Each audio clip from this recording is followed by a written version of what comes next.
1990, I was speaking at a UFO conference over in Palm Springs, California. And I was speaking at a conference there. And this guy I noticed was dressed typical like a hippie, had a psychedelic shirt on and thongs, but he had long hair all the way down his back, long hair, blonde, and was very soft-spoken, and he presented himself as just a hippie. But I knew instinctively he was not, because his mannerisms spoke of culture, money. His whole mannerism was, he's not who he's portraying himself to be.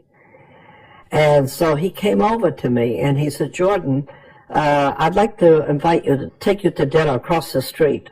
I want to talk with you." And I thought, that's interesting. Whoever this guy is, he looked to be about maybe 30, 35.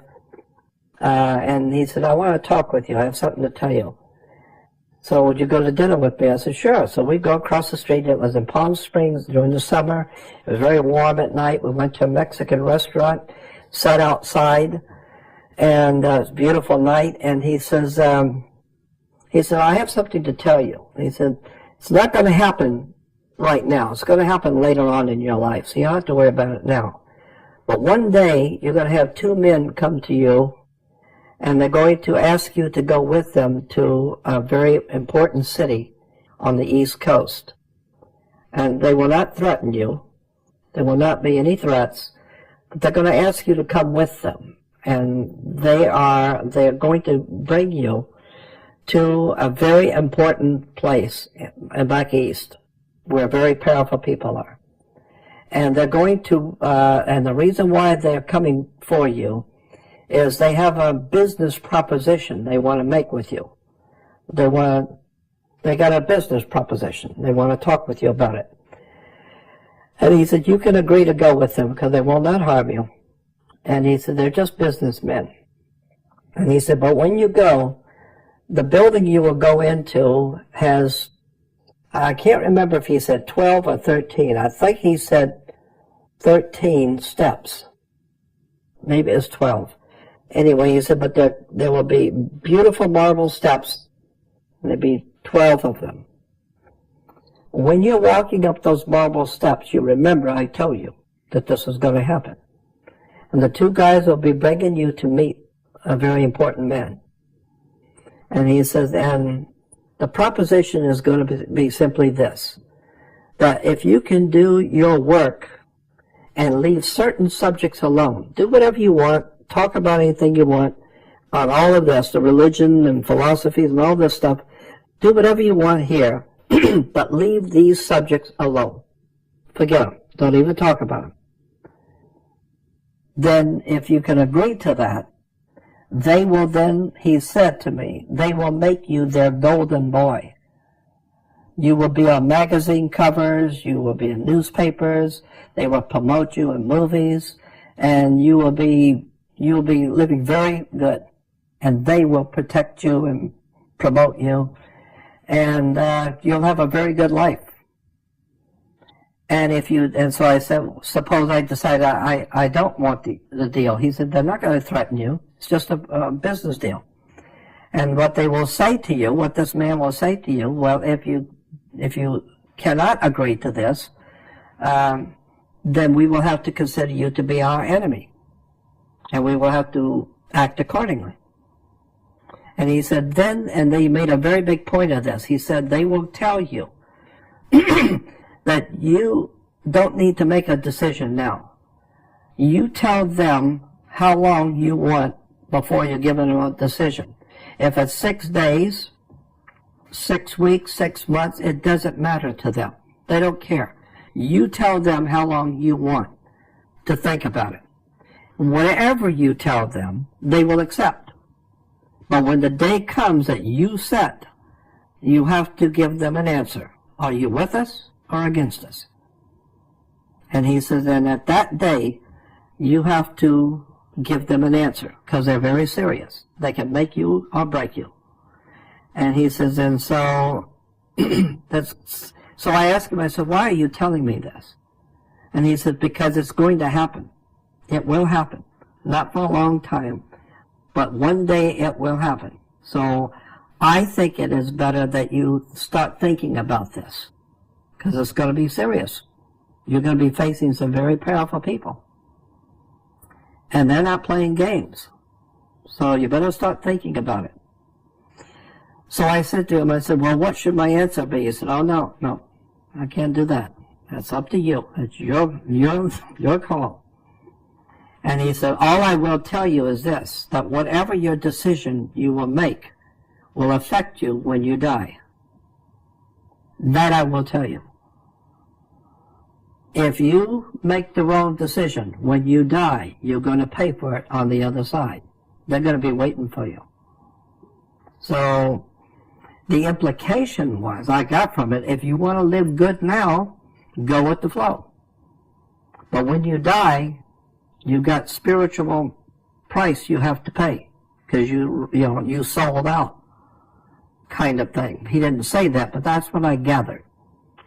That whoever your spiritual companions are in the universe sent you here not to sell out. And so he said, so just think about it. It'll come one day. That's it. And so he used to show up every now and then. He would show up at lectures of mine. I would see him. He called himself Cosmos. And I said, what is your real name? He says, not important. Just call me Cosmos. He was always very, very kind, very courteous, very generous with me. And he would pop up all the time. Anytime I was speaking in San Francisco, he'd pop up.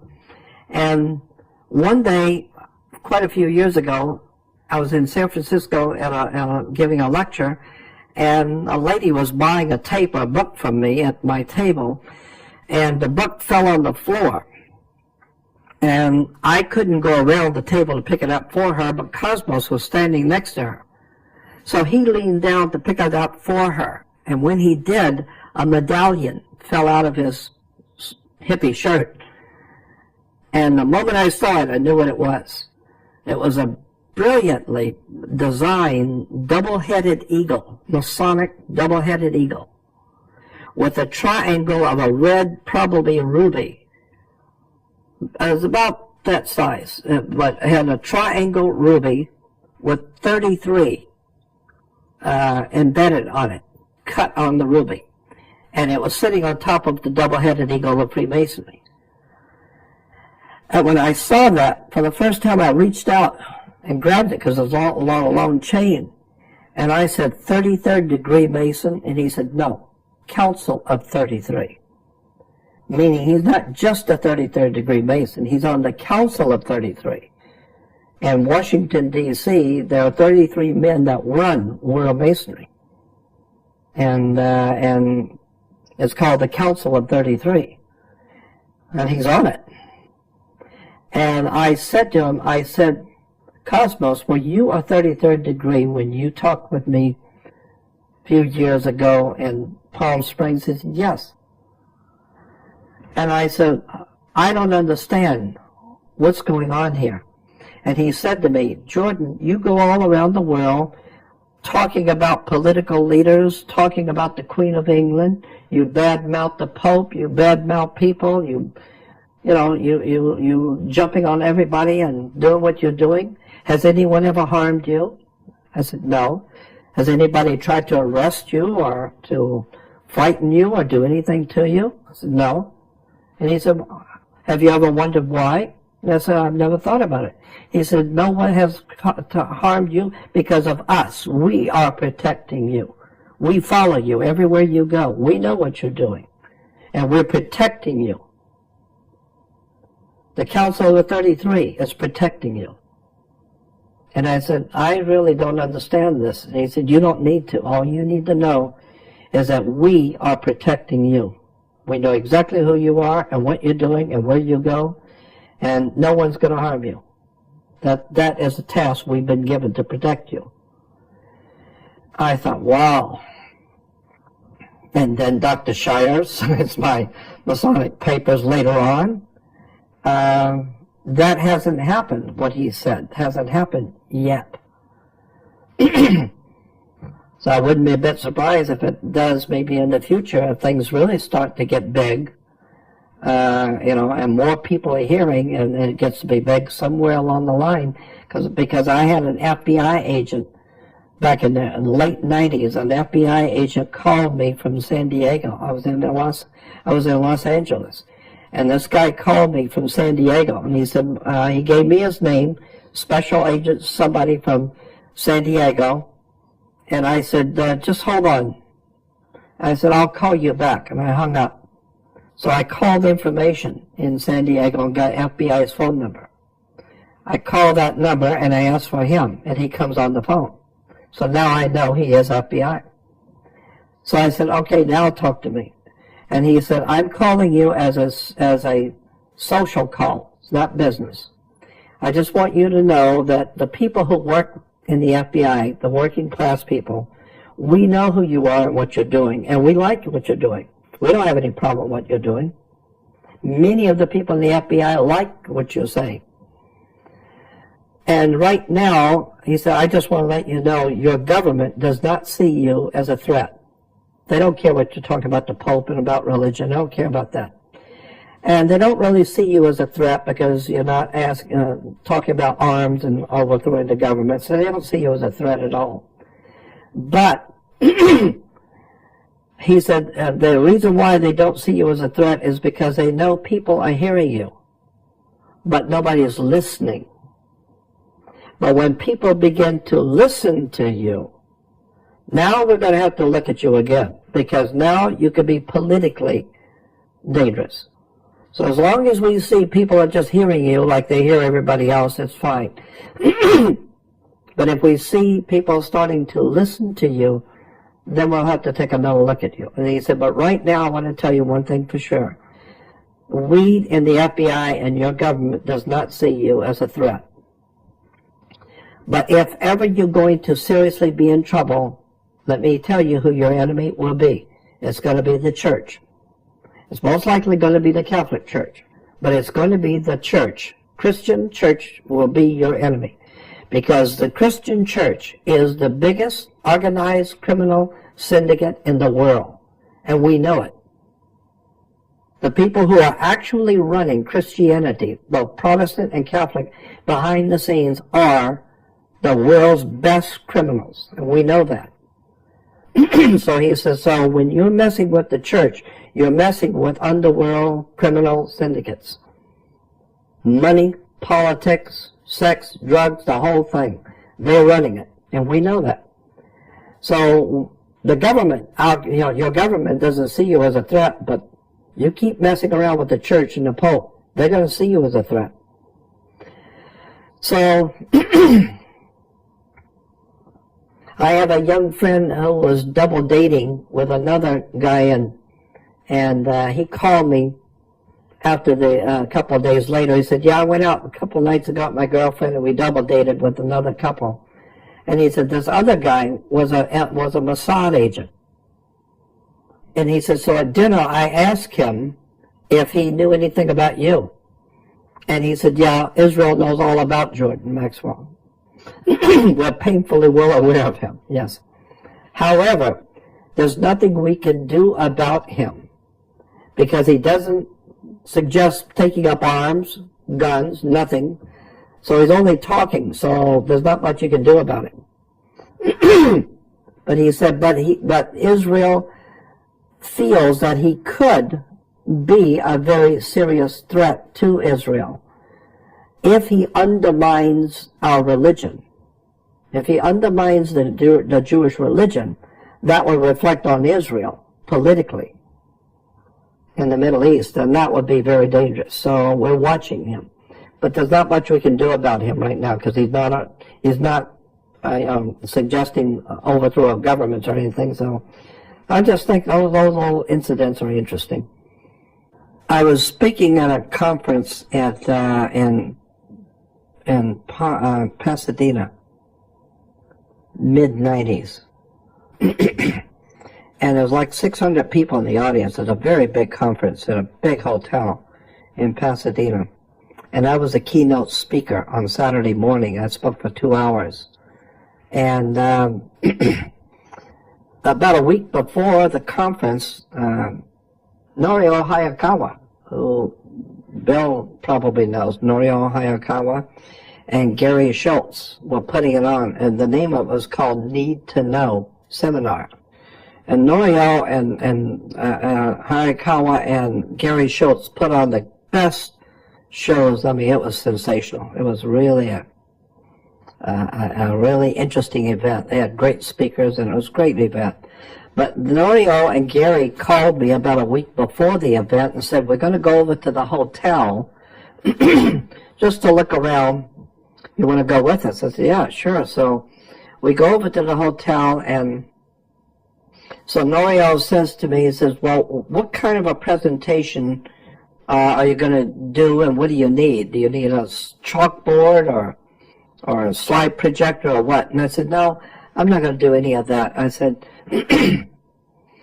just give me a table. I want a long table so I can lay all the paperwork out, and I want to be like a teacher, just the chair at the table on the stage, and I just want to talk to the audience.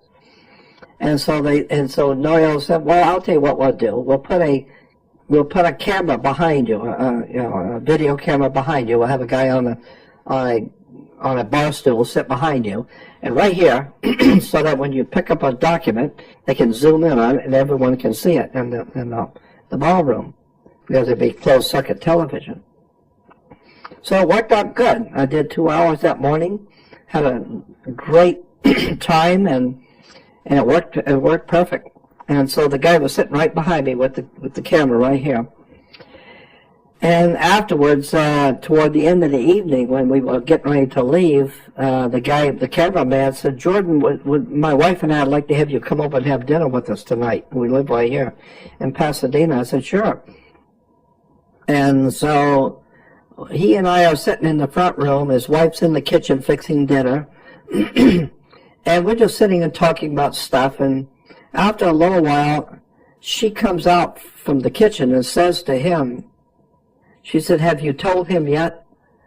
And he said, no, I didn't tell him yet. I wasn't going to tell him till after dinner. And I said, tell me what? And he said, well, I might as well tell you now. He said, I've told this story to so many people. My wife has heard it so many times, but now I'll tell you. He said, when I was like 15 years old, I was back east, on the East Coast, and he said, I was stumbling my way north to go stay with my cousin for the summer vacation. And I was out the road thumbing my way, and he said, an old man in a pickup truck, and he was very old, and he said that pickup truck was as old as he was, and it smelled terrible because he had been smoking cigarettes, cigars, pipes, anything that would burn he had been smoking. And he said it was an old man, a dirty pickup truck, and it smelled terrible. And he said, but the moment I got in the truck, that old man started telling me every single thing about my life. He knew all about my life, my mother's life, my father. He knew there was nothing about my life and my family he did not know, and he was right exactly on it. He told me about my girlfriend, about my dad's business, about my mother, and who she was before she got married. He said there was nothing he didn't know. And he said, I was just amazed listening to this old man. And he says, and when he let me out, he said everything he told him, he said, when he let me out, he said, everything I have been telling you was to get your attention and entertain you. Now I'm going to tell you something important. After you're 50 years old, you're going to be on the west coast of this country, after 50. And one morning you're going to be on a stage with a man sitting at a table with a bunch of papers, and he's going to be speaking to a very large audience. And you're going to be sitting behind him with a camera, but that camera doesn't exist now, but it will then. And you're going to have a special kind of camera, and that camera will allow him you will have the camera right on his shoulder. And when he picks the paper up, that camera will allow people in the audience to see what he's talking about. But that kind of camera doesn't exist now, but it will then. And when you find yourself on the stage with that man sitting at the table talking to the audience, You tell him, I put him there. He's not there by chance. I put him there. So that he doesn't think it was his idea. You tell him that I told you that you would be behind him with the camera, and he's going to be sitting at a table with papers, and that I put him there. So that he will know nothing he does is by chance. I put him there. He does what I tell him to do. And he said, so I've told everybody, I've heard this story for years, people I've told. And he said, but it wasn't until this morning when I'm sitting there on the damn stage with you and the camera. And he said, and I was so busy getting things set up, I wasn't thinking about it until you started talking and it hit me. And he said, I looked in the audience at my wife, and she nodded her head. Yep, this is him. And she said, and he said, I was shocked. I just turned 50 years old. I'm sitting on a stage with a camera behind you. And he said, you would be sitting at a table with the papers on a table, talking to the audience. And he said, so I have to tell you that I was told, 35 years ago, or whatever it was, that I would be sitting with you this morning and that you would be sitting at that table doing what you're doing. And he told me to tell you that that wasn't your idea. So you can think that was your idea, but he told me a long time ago what you were going to be doing that this morning.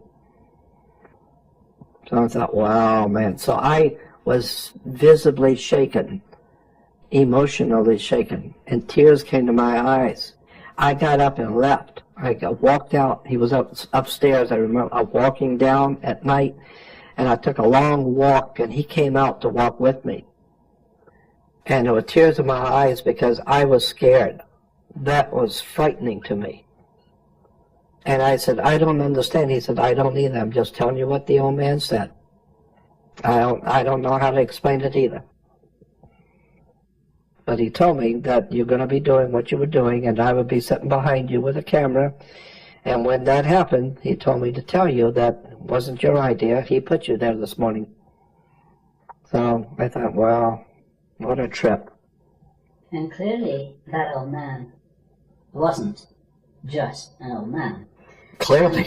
And it fits exactly with the story of the girl's father when you were 19. Exactly. He clearly wasn't just the girl's father. He was something completely different. Totally. You and I are just guessing here, but maybe they were just taking that form for the purposes of leaving a message. And in both cases, that message seemed to be something that indicated that they knew exactly what you would be doing at a particular time or phase in your life in years to come, which was all part of some orchestrated plan.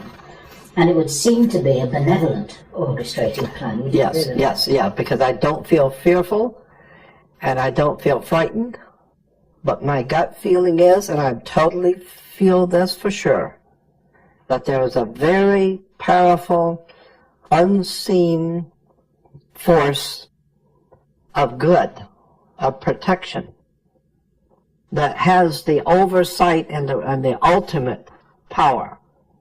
And it's watching all of this chaos, etc., going on the earth, but it is above it. And it can call the shots and at any moment step in and intervene in mankind's affairs.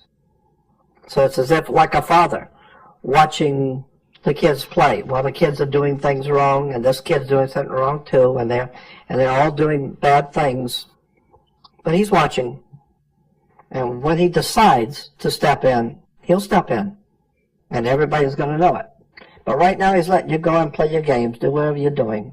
But I'm watching you. I know what you're doing. Actually, and so I get to see. My interpretation will be a little different. And I just inject this here just as an interesting suggestion. Is that it's more like a referee or an umpire in a ball game who's keeping things fair so that the key participants have got a good chance in the game without being overwhelmed in such a way that I like that. I think you're right. That kind of sounds right. Making sure that the thing is balanced. Because I don't believe that the outcome is certain or fixed at all. But I like to think, as you know, we've talked about this privately, Yeah. that you and I and tens of thousands of others are here, and we wouldn't have showed up here this lifetime if this game was fixed and the whole thing was going to be predetermined to some sorry ending. I don't believe that at all. I think that we are in with a chance in this game. I think that's why we are here, because it is fun. And every now and then what intervention there is something that keeps that game balanced in such a way that we get a chance to exercise our own responsibility for a good outcome if we're smart enough. And that's my personal take on that. And What's your response to that? You and I have discussed this back and forth, but I totally agree with you. Yeah, I think you're right.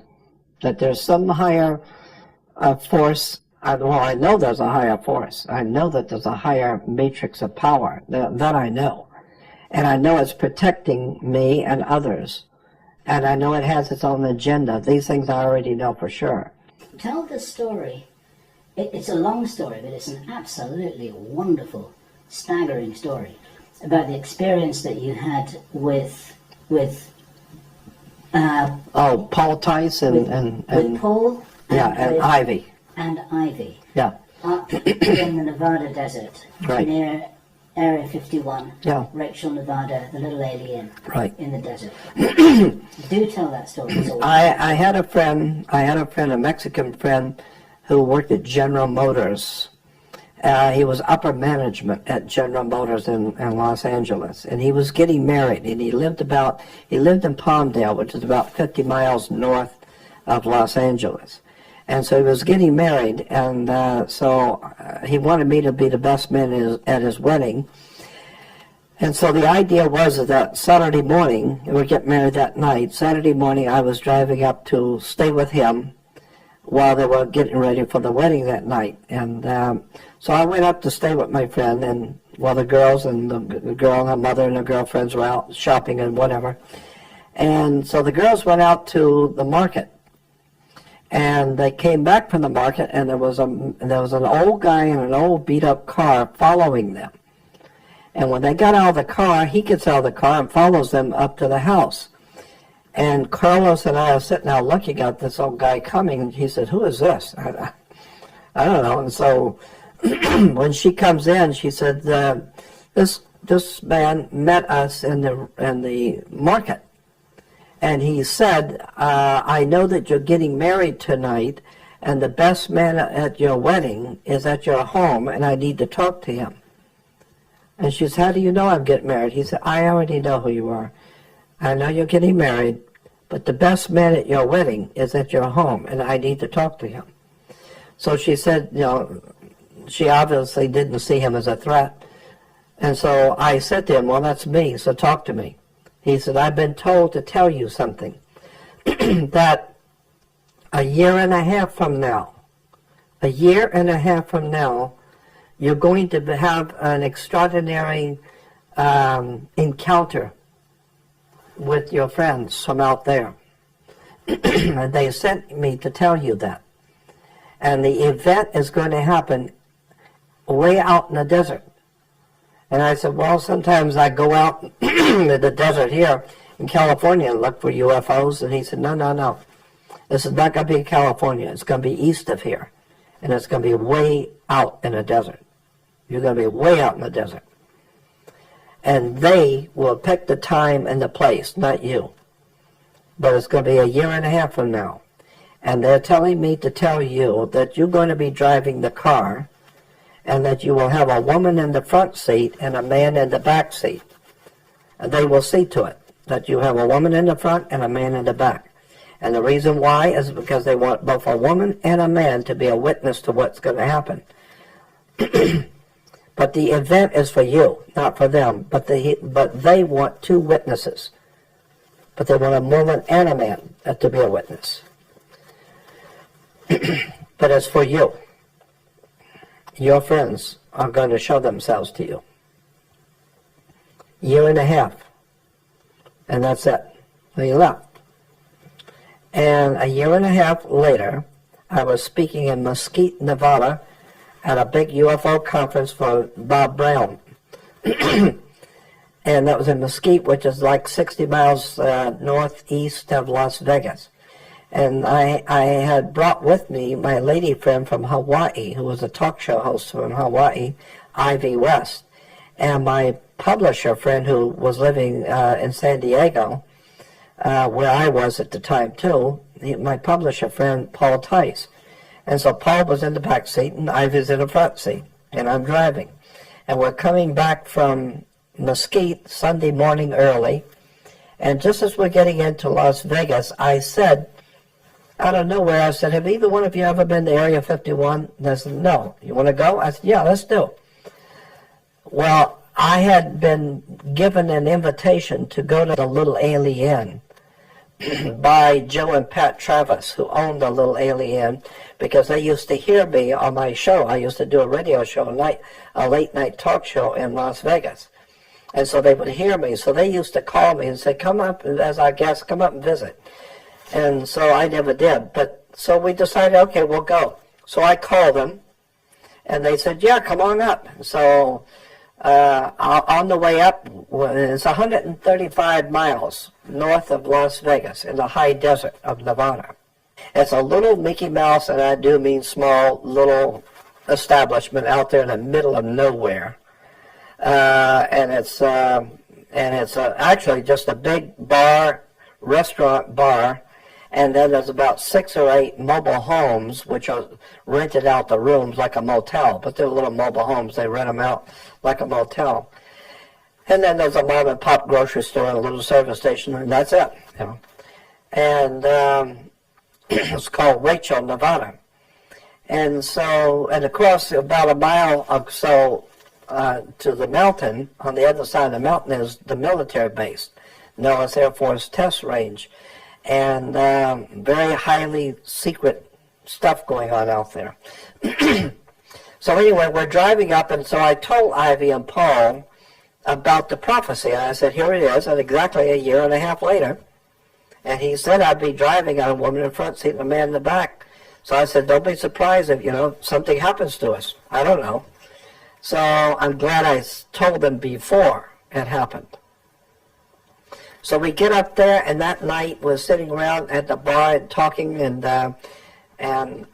so when they were getting ready to close, I asked Joe and Pat, the owners, I said, where did we go to see UFOs? Because it's a very famous place, Area 51 for UFOs. So Joe said, Joe's with his cold humor, he said, you don't have to go anywhere. They saw you. He said, just sit out here in the car. They'll find you if they want you. And so Pat said, well, if you want to go where all the tourists go back out on the highway. And this is not a highway out in the middle of nowhere. There's a little Mickey Mouse place out there. And so she said, go back out on the highway and go back toward Vegas exactly 19 miles. Put it on your speedometer, exactly 19 miles. Because at the 19-mile marker, you will see a big mailbox and a big parking area and a road. Park at the mailbox. And there's one of the flight paths is over the mountain right there. So anything coming in or going out is going to go over your head. So if you're going to see something, most likely that's where it will be. So go back to the mailbox. So we get in the car, I'm driving, a woman in the front seat and a man in the back, and I get out on the highway, and instead of turning right, which he just said, to go south, I turn north. Turn left and go north. Ivy didn't catch it, and Paul didn't catch it. We're just talking, and we didn't realize we're going the wrong way.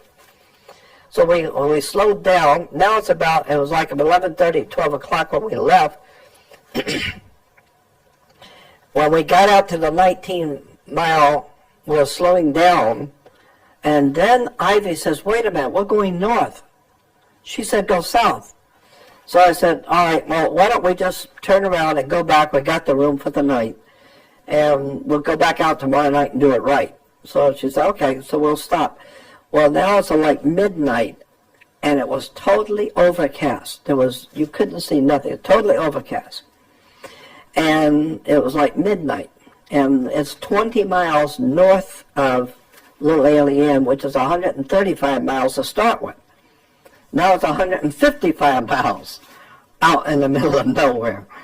And so I pulled the car to a stop, and where I stopped, there was a wide dirt road going off into the desert, and it was a well-kept dirt road.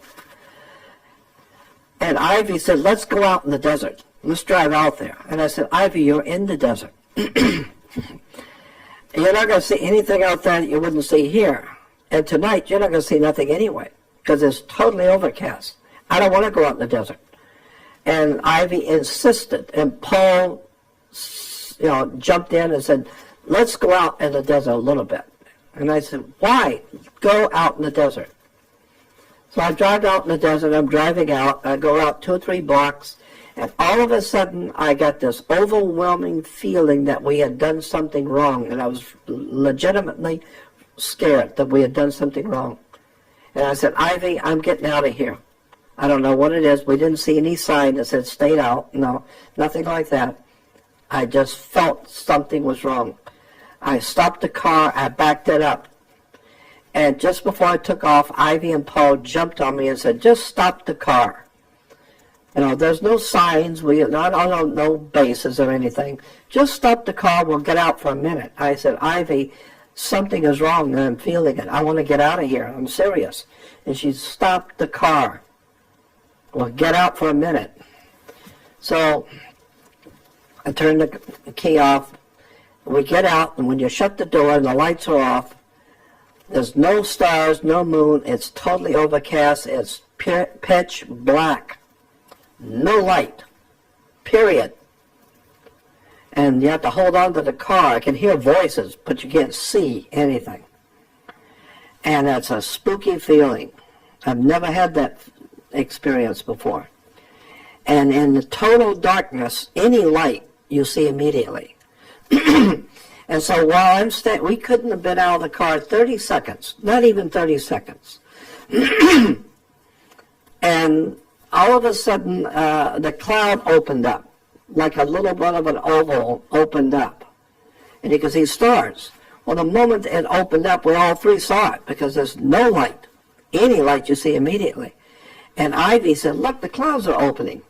And when she said that, 2 bluish-white disc-shaped things, glowing bluish-white, were absolutely gorgeous, beautiful. And they came in when the clouds opened up, but when they came in, they didn't fly in. They kind of floated. They just floated in, and they floated close to the cloud above them so that the light was reflecting on the cloud above them, bluish-white, and they were glowing bluish-white.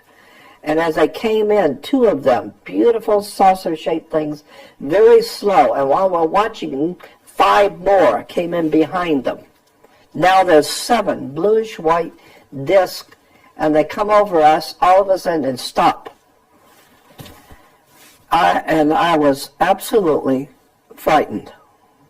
I've never seen anything as beautiful and awesome and otherworldly than 5 glowing bluish-white disc-shaped things stop over you. And instantly they change. And they would, in a quarter of a second, boom, they all change positions. I thought, God, how'd they do that? And then all of a sudden, boom, boom, boom, boom, and change again, and locked. And I was shocked. I know what the G-force for moving something that quickly. I mean, like that, and it was locked and stayed in place. And I said to Ivy, I'm getting out of here. I don't know what this is. I don't want to know. I'm scared. I want to get out of here. And I got in the car. I cranked it up, and Ivy and Paul loved it. They said, God, look what they're doing, how beautiful they are, 7 of them. And I said, get in the car, you're going to walk home, I'm leaving. And they got in the car because they knew I was serious. They rolled the window down and looked out as I flipped on the lights and took off. And when I flipped on the lights and took off, Ivy and Paul went totally berserk. Now they're both frightened, and Ivy and Paul are screaming and crying and yelling. Now she's really frightened. Now she's scared. Me, I was already scared. But now I got a woman in the front seat who's going ballistic on me, and I'm already frightened. And I'm screaming at her to shut up. And I'm driving fast. I'm speeding toward the highway, and all I could think of was I don't want to overshoot the highway, and go out on the other side and crash the car. But she's yelling and screaming, and so was Paul. And I stopped the car quickly, and it was very quick, maybe 2 seconds. I just stopped the car and opened up to see what they were screaming about, and those things were right down on us, big, still bluish white, but very big, moving all around. I was frightened to death, and I got shot to the highway. And as soon as I could see the highway coming up, I knew I was going too fast, so I hit the brake and skidded all the way up to the highway. And as I came out the highway, the car skidded sideways. And the moment we hit the highway, all three of us felt totally safe again. All three of us felt it. We're all right now, on the highway. And the saucers had gone, all 7 of them had gone back out into the desert. And I can't remember exactly how they disappeared, but I'm trying to remember, they went back out in the desert because I was so frightened, and I was, with them, and the car lights were on, and we got out of the car, we stood there talking to each other, and they had gone back out into the desert and they're gone. That's it. And my heart was pounding, and I was absolutely frightened. And there was tears in my eyes, and I was legitimately frightened. I've never seen, they not only were able to do things which I would say is unworldly. It's not possible to be done.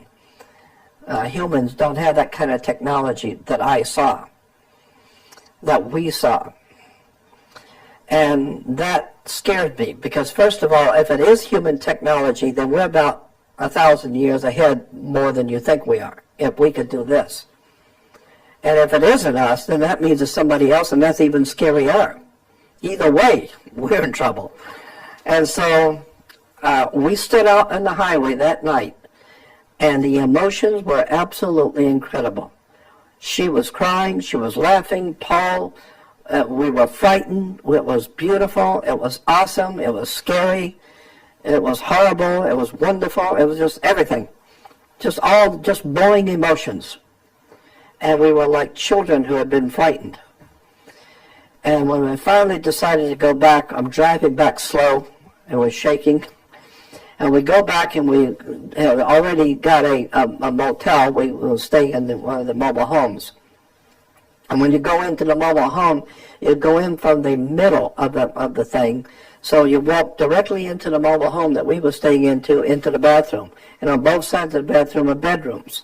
And one bedroom had 2 beds, and the other had 1. Well, I'm not about to sleep by myself after this. And Ivy is a woman who could take care of herself. If there's ever going to be a street fight, I'd like Ivy to be with me.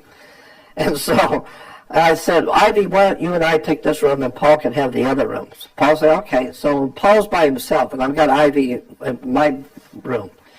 And so that night, for about a half hour, 40 minutes, we laid in bed talking. I could hear him in the next room. And we're talking about, what did we see tonight? What the hell was that all about? Was that our technology or somebody else's? Well, all three of us knew that was not human. What we saw tonight was not human. So the next morning when I got up, Ivy and Paul had already gotten up and gone to the restaurant to have breakfast. And when I went over there, they're sitting at the table with a bunch of people around talking to them. So I figured they're telling them what happened to us last night. No. Ivy and Paul were talking about the alien that came in the motel last night. An alien came in the motel. I was sleeping. I slept through it. And it happened to Paul. It was in his room. It came to him, not me, not to Ivy and me. It came in Paul's room. And there's a video out there that Anthony held a video Anthony was up in Area 51 one time later on, a few years later, and Paul and I happened to be up there also, and we were telling Anthony about it, so he wanted to videotape the interview. And it's called Alien 51. It's a video put out by Anthony Hill. They're called Alien 51. And in there is Paul Tice and myself at Area 51 telling the same experience. That you'll hear Paul tell it himself, what happened to him. And Paul did not want to talk about it because it scared him. He was legitimately frightened. This alien came into Paul's bedroom. Paul said he fell asleep. He was sound asleep. And all of a sudden, a light came on over his head and woke him up. And it was a light green light. And he said, very light. It wasn't very bright at all, but just enough to woke him up. And it was a light green light. And he said he looked up and it was an alien's face with the big eyes, the normal alien-looking face. But you could see through it. It was a hologram. You could see through the face to the ceiling. And he said then the hologram went down the ceiling and hit the wall and came down till it was even with him sitting in bed. And the aliens was now even with him telepathically. Ask Paul, what are you doing here? Who are you and what are you doing here? And Paul says, I could understand it well. I knew exactly what he had asked. And I'm trying to think the answer rather than speak the answer. I'm thinking the answer. And he said, when I started to answer him, he said, all of a sudden that thing went through his memory track. He said, everything that ever happened to me in my life I saw in an instant. Everything.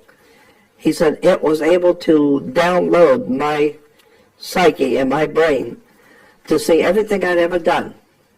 And he said, I knew I had no control over it. I was just seeing everything in my life going by. And he said, then this alien told me, telepathically said, you're okay, you're all right. And he said, and then it went through the wall. But the other thing he said, while it was talking to him, the room was moving. He said, I could see the door going past the alien. I could see the window going past the alien and the door coming back around. And he says, in my mind, I was seeing the wall circulating, but it was staying where it was and not moving. And he said, when the alien told me, you're all right, you're okay, it backed out and went backwards and went through the wall. Well, Ivy said that she was laying on her left side looking into his room, and she said when she woke up, something woke her up, and she saw this glowing green color on his wall. And the moment she woke up and saw that, she said a small, tiny pin light, a red little light, came through Paul's room and zipped in and came right over the top of her. And she was paralyzed. She said, I couldn't move, I couldn't scream, I couldn't do anything. I couldn't move. This little red thing was sitting over the top of me. And she said, and I saw the light go. It went. That little red light shot back out and followed it, and it was gone. And she said, so I got up and went in there and sat with Paul. She said, you were sound asleep. And she said, and so Paul said that this thing had told him, you're okay, you're all right, and it left. And so I'm listening to this, and I said, I didn't see anything. And when I said that, Pat Travis, the owner of the restaurant, she's very knowledgeable about UFO stuff. And Pat said to me, she said, no, they know who you are. They were just playing with your friends. They just play this way. Sometimes they'll do this to people just to scare them. They were playing with your friends. But they know who you are, and they're not playing with you. And so I thought, wow, to have her say something like that. And so, but that's exactly what, the old man had said. So, a couple of days later, we left, and I drove Ivy back to the airport in L.A. She went back to Hawaii, and Paul and I were living in San Diego, so we drove back. And I was working for a company called Truth Seeker Company in San Diego, and Paul was my publisher. And this all happened in the first week of December of '94. December of '94 is when I had this whole experience out there in the desert with these 7 UFOs and the alien coming into Paul's room. And so the late spring of '95, I was working in San Diego, as I said. I rented a Chrysler convertible, and I told no one where I was going. And I drove back up to Area 51 by myself. I didn't tell Paul, told no one, even the people I'm working with. I just took off and went, and I rented a Chrysler convertible, and I drove up there, and I wanted to go back to where I'd had the experience. For some reason, I just wanted to go back. And so I got there, and that afternoon, about 4 o'clock, I drove out north, 19 miles, down the road, and drove back out on the same road. I wasn't going to stay out there when the sun goes down, or when it gets dark. I did want to go out there after the sun goes down, but when it gets dark, I'm not staying out there. And so I sat on the back of my car with my feet in the back seat, and I talked with them. And I said, look, I know you're here, and I know you can hear me. And I also know that you don't have any, you don't wish to harm me, and I know that. If you did, I wouldn't be here. So I know that you don't want to harm me. I want you to understand that I'm willing to do whatever it is I'm supposed to do with my life. If this is some kind of a spiritual experience I'm having, I want you to know that I'm willing to do whatever I'm supposed to do. But I have 2 favors I wish to ask of you. 2 things I would ask you. 1, don't take me anywhere. I don't want to be abducted. I don't want to go anywhere. Just leave me alone. And 2, don't frighten me in my bedroom. I don't want to wake up and be frightened in my bedroom. I got a bad heart, been through too much. Just leave me alone and don't take me anywhere. Show me what I'm supposed to do. Tell me what I got to do, and I'm happy to do. Don't take me anywhere or frighten me in my bedroom. And I said, thank you, goodbye, and good luck. And I got in my car, turned around, and went back and spent a couple of nights with Joe and Pat. And then I drove back to San Diego, never told anyone. About 3 or 4 weeks later, Paul Tice calls me and says there's a young lady he heard about down on Coronado Island in San Diego. Coronado, a little island off the coast, and take a big bridge going over to it. And he said that she's a past life regressionist. And he said, I heard she's really great. Why don't you make an appointment with her and go see if she's that good? And if she is, then I'll go. And I said, no, if you want to see her, why don't you make the appointment? And then I said, you're much closer to her. You're very close. So you go see her. I said, okay. So I made an appointment. Her name was Karen, Kirin, Karen. Karen was a beautiful young girl, but mystical about her. And so I drove over, I made the appointment, I go in, and so she has you take the watch off and your ring off and any metal, and I'm laying on a table like a massage table, and she's lighting candles around me and talking to someone. I thought maybe she's talking to somebody in the kitchen or something. She's talking and lighting candles. And I'm just laying there, and after a few minutes of her talking, and it finally occurred to me, there's nobody in the house but her and I. And so I asked her, I said, Karen, who are you talking to? And she said, oh, I'm sorry. She said, I'm talking to your friends who brought you here. And I said, what do you mean brought me here? Brought me to your house? She said, no. Who brought you to the earth? You've been brought here to do something. They brought you, and I'm talking to your friends who brought you here. And I said, well, since you seem to be on good terms with my friends, why don't you ask them, what the hell am I doing here? Who are my friends? And she says, she said, you don't know who brought you here? And I said, no, why would I be asking you? I don't even know what you're talking about. She said, well, they're saying they're Pleiadians. I don't know, but that's what they're telling me.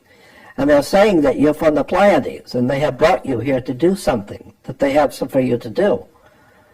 And I said, wow. So I said, well, while you're talking to him, ask him, what is it I'm supposed to be doing here? And she said, they're telling me to tell you, first of all, that you don't, because she's a past life regressionist. She said, they're telling me to tell you, you don't need a past life regression. You need to get this life straight. Don't worry about your past ones. Get this one right. And then she says, and they're telling me that you are brought here to be a channel. They're going to channel messages through you, but not for a long time yet, not now. But ultimately, that's what they're going to do, is they're going to use you as a channel.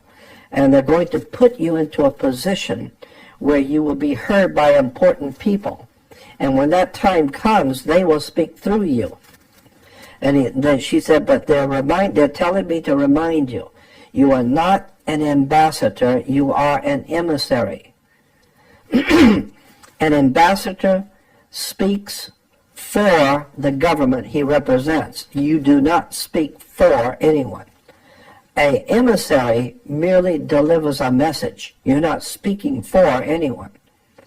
And they're telling me to tell you, to make sure you understand that. So that you're an emissary, not an ambassador. And you will be able to just deliver the message, and the message will come from them, through you.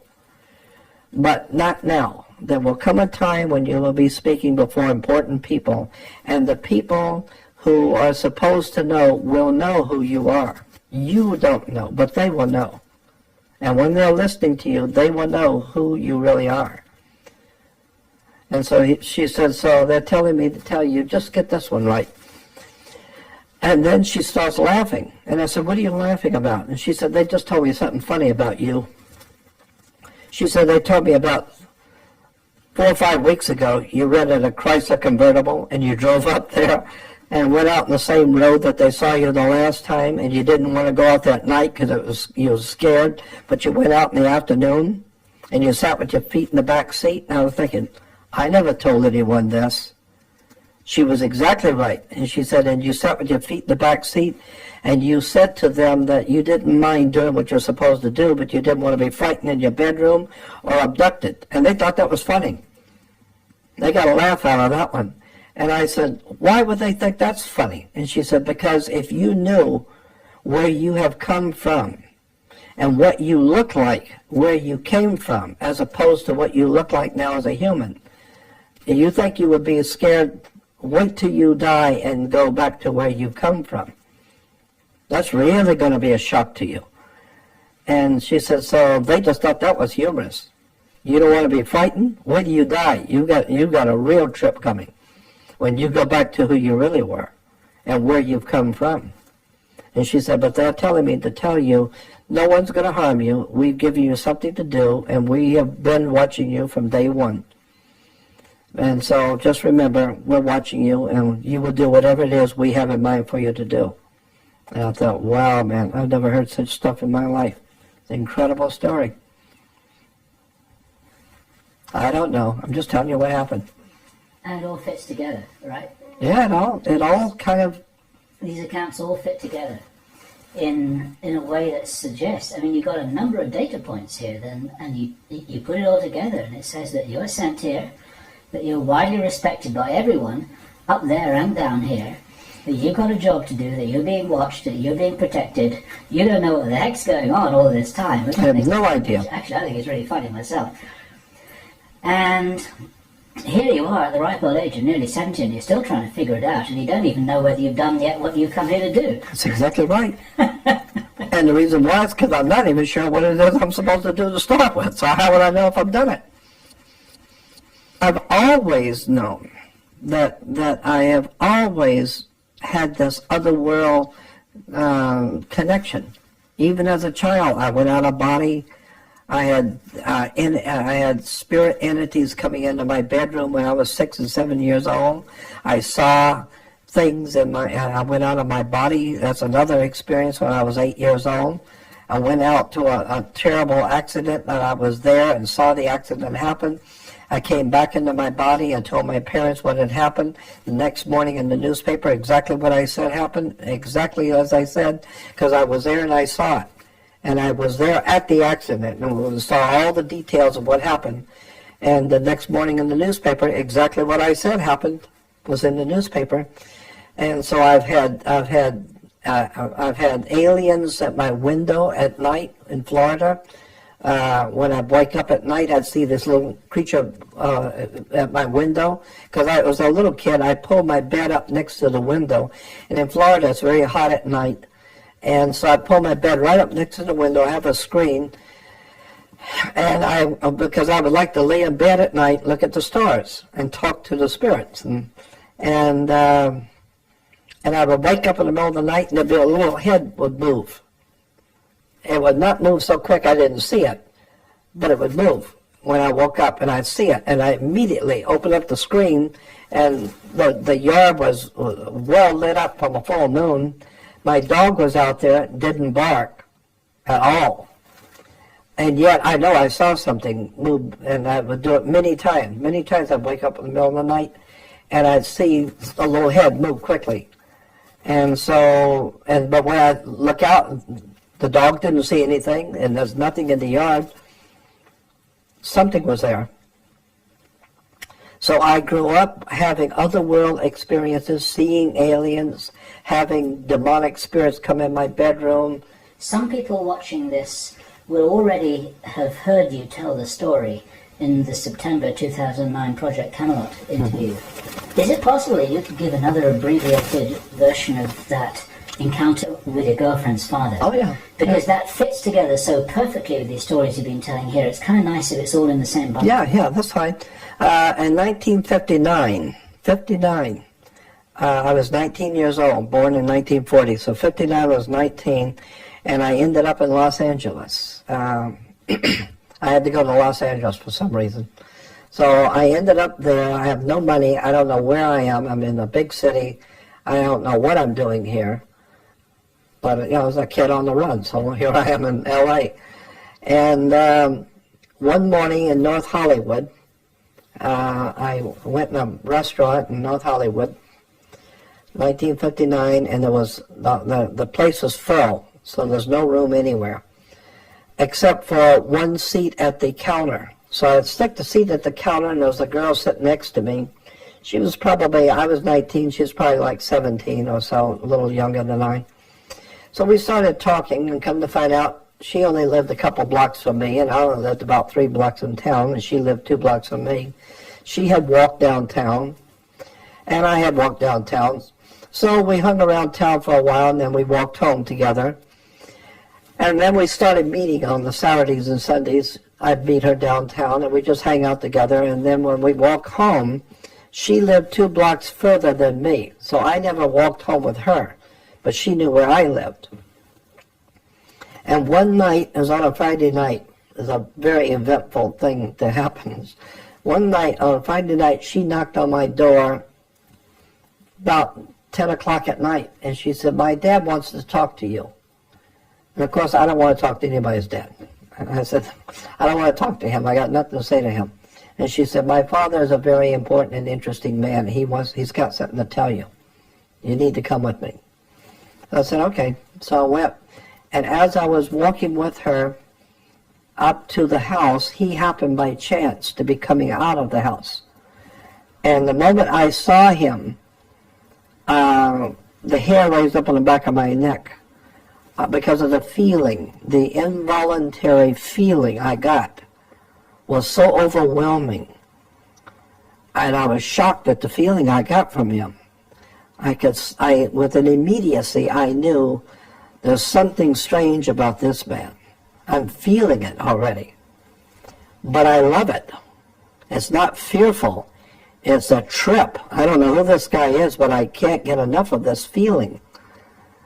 And so he made come on in, and the thing I noticed about him immediately is I've never seen anyone more in control of themselves than him.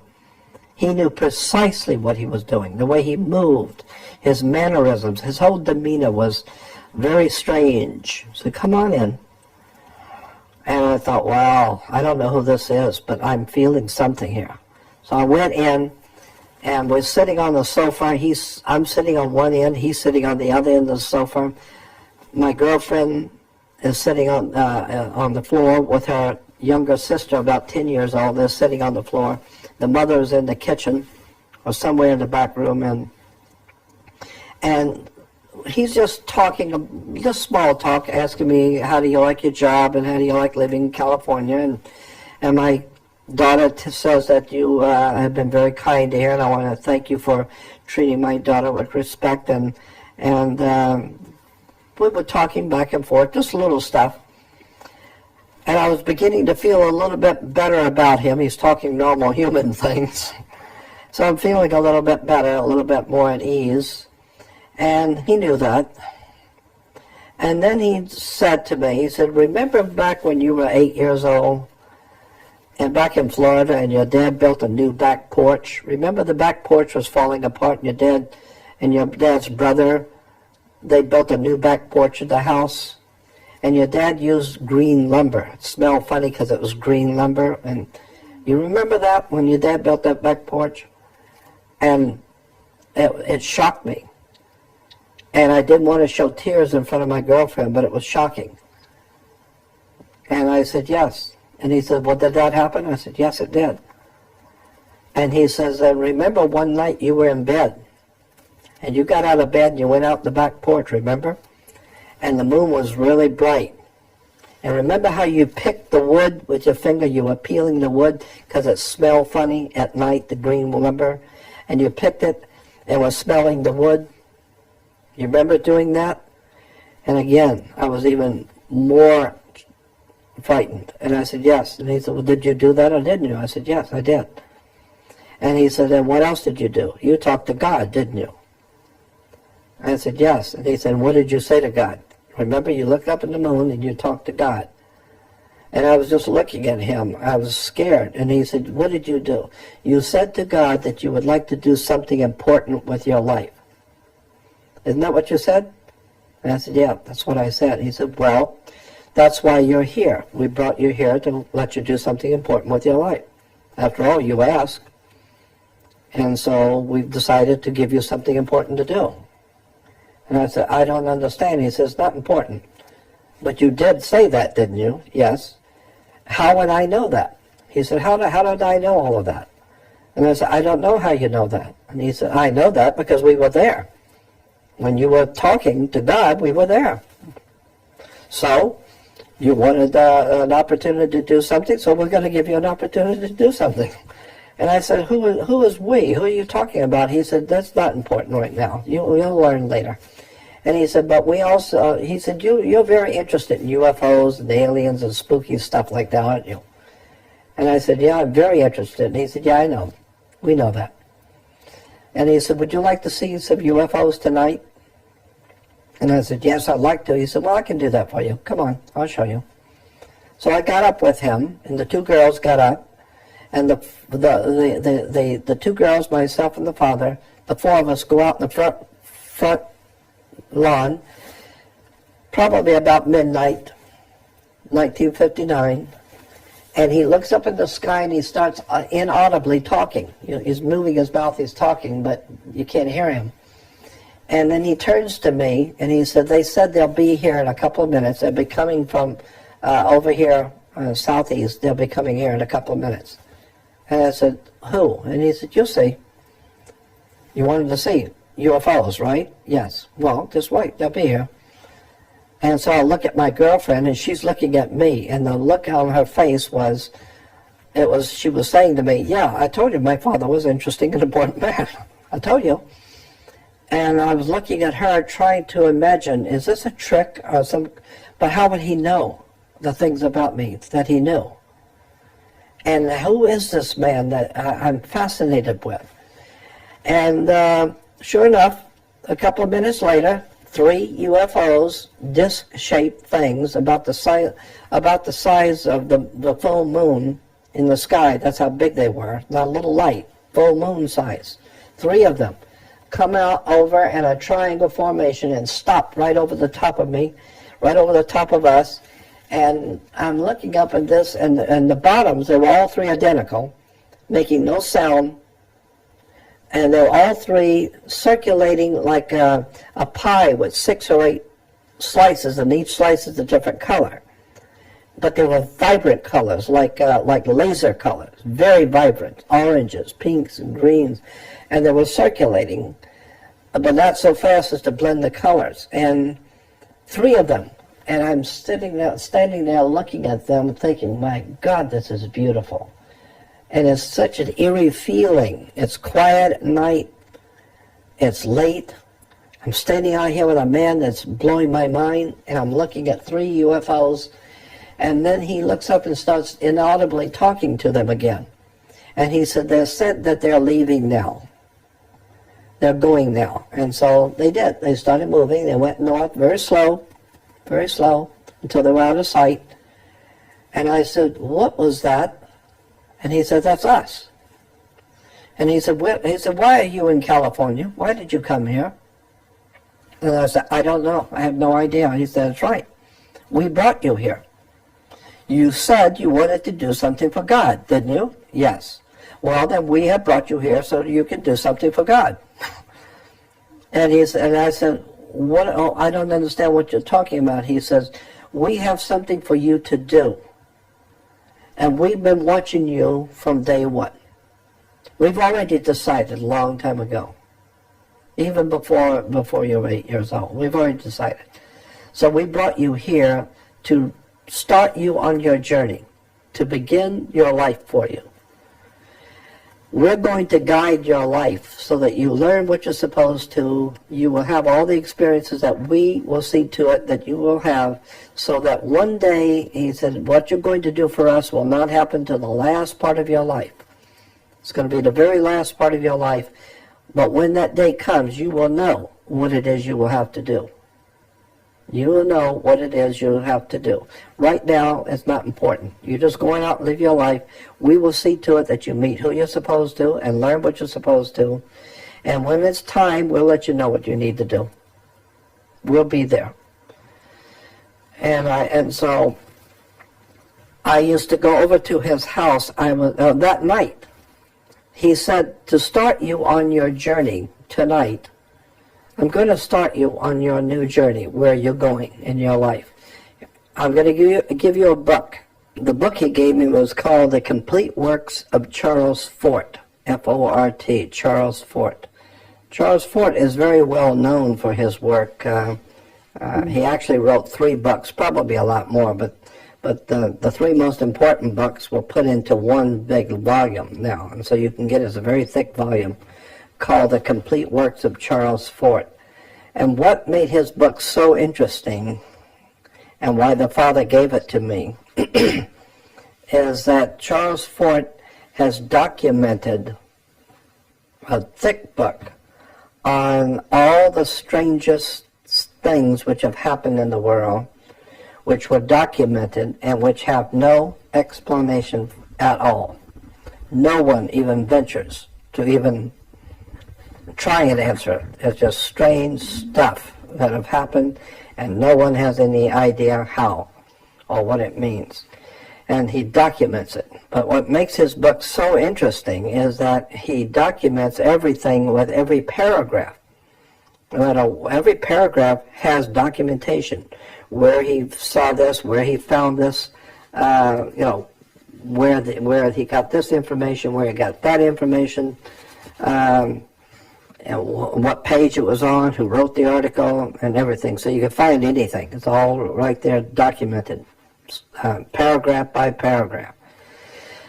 And the kind of things he found were just so extraordinary, mind-blowing stuff. It's all there.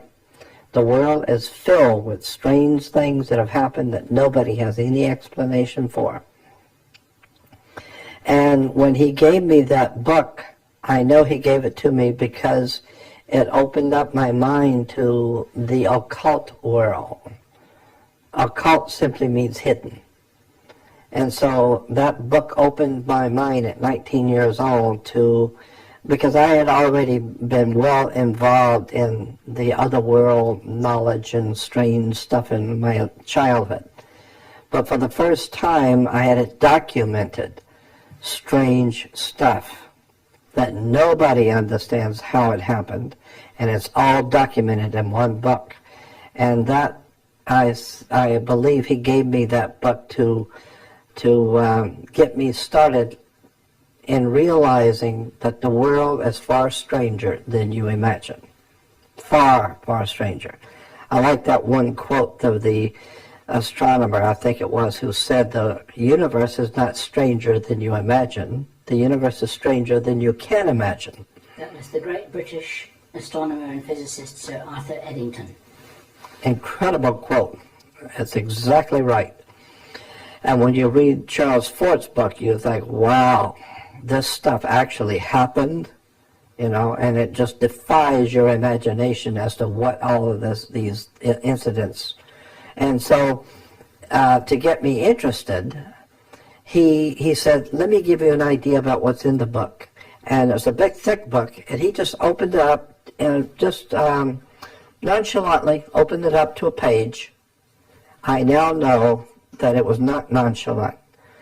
He knew exactly what he was doing. He knew exactly how to get my attention. It's otherworldly how he knew my psyche and my spirit to get my attention. And he says, let me read you something. And the first thing he read me was about a city, a little town, a small town in California, mid-California, back in the 1860s, I think, 1870s. And it's happened to that little town 2 or 3 times, in that same town, on a clear day, in a sunny, clear day with no clouds in the sky, enormous boulders, tons and tons of boulders would fall out of the sky on a clear day. And they had newspaper people there reporting it. The townspeople saw it. But the thing that made it interesting is that the boulders were like, you know, some of them 2 and 3 tons apiece, falling out of a clear blue sky. But they didn't fall at the normal rate of speed. It took all day for them to come down, all day long. They come down slow. And when they hit the ground, they would bury themselves in the ground where they normally would at normal speed, and the dirt would fly up very slow, all in slow motion. And the whole thing was, you could sit and watch it all day long. It was all in slow motion. But when it was when the rocket finally settled, it would be exactly where it would have been normally, and it would be exactly the way, you know, what would have happened normally, but it took all day for it to happen. So it was obviously a time warp, that these things were coming from somewhere out there in a time warp and hitting this little town. It's happened 2 or 3 times to the same town. And it's documented. It really happened. And if a house or a car or something was in the way, it's too bad, because this thing is just coming down and would just crash right through the house, crash through the car, whatever, and there's nothing you're going to do to stop them, because they're in another time warp. And how do you explain that? Nobody could. But that's just, and then he looked at me, he said, that's just one story. And he said, here's another one. And he just run through the book and found another page and read another paragraph. And the second paragraph was even stranger than the first one. And he read me about 3 or 4 different paragraphs. And he said, do you see what I'm talking about? And I said, yes, I love this book. I love this stuff. So he said, well, I'm giving it to you. Go read it. And so I started going over to the house. Sometimes I'd go over in the evenings after work. I'd go over and sit and talk with him, and he would tell me all kinds of strange things about what it's like on other worlds out there, and who's here on the earth, and where they've come from, the different alien life forms, where they've come from, and why they're here. Do you remember anything about what he told you? Yeah, well, we used to go up to Palmdale 2 or 3 times, he and the 2 girls and the wife and myself, and those were incredible, precious times. The girl would come over and said, we're going up this morning, come with us.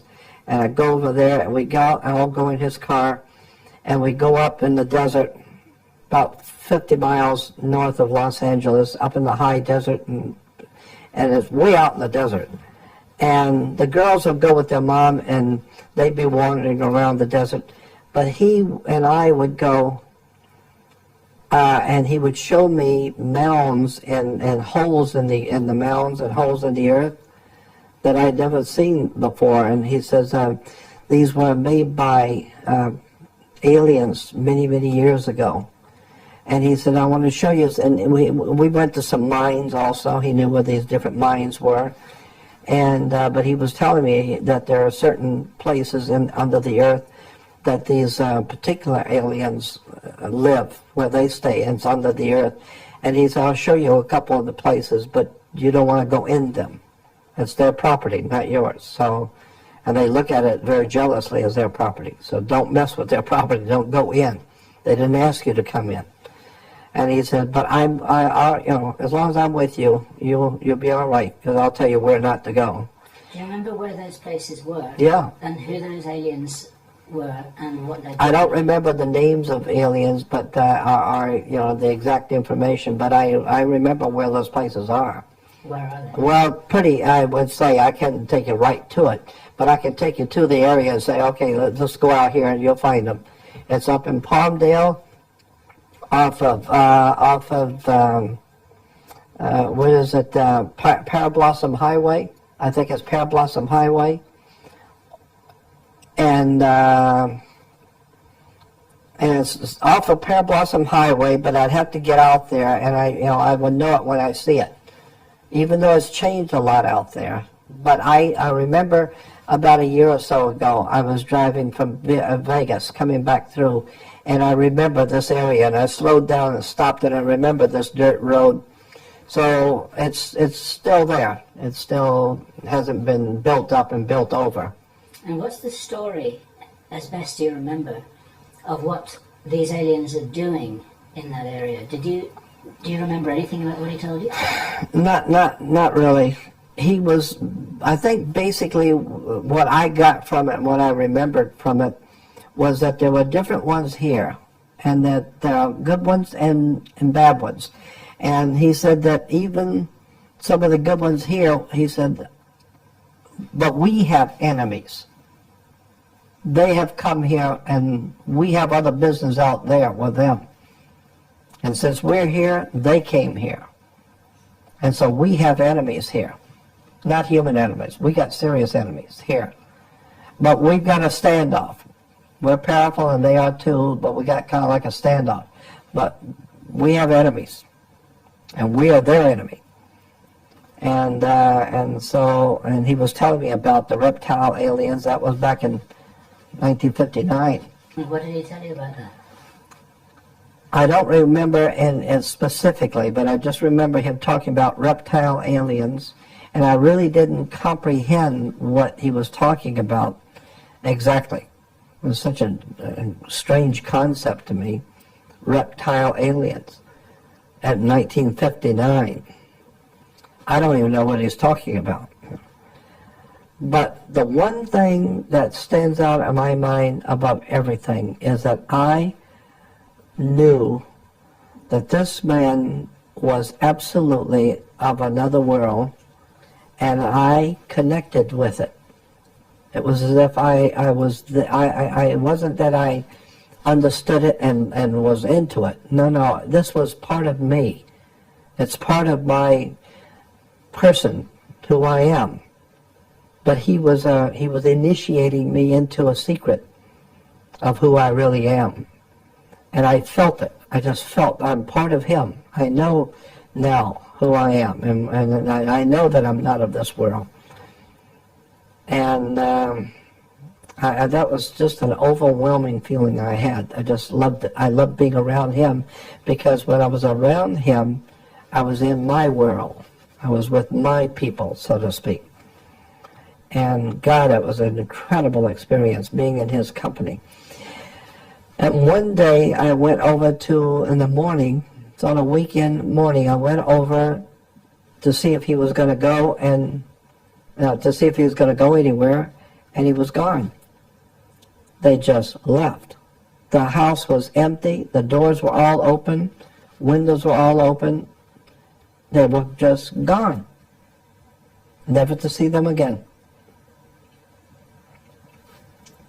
And she didn't come and tell me she was leaving. Only 2 blocks. She could have told me she was going. And it was like my family. They left me. They're gone.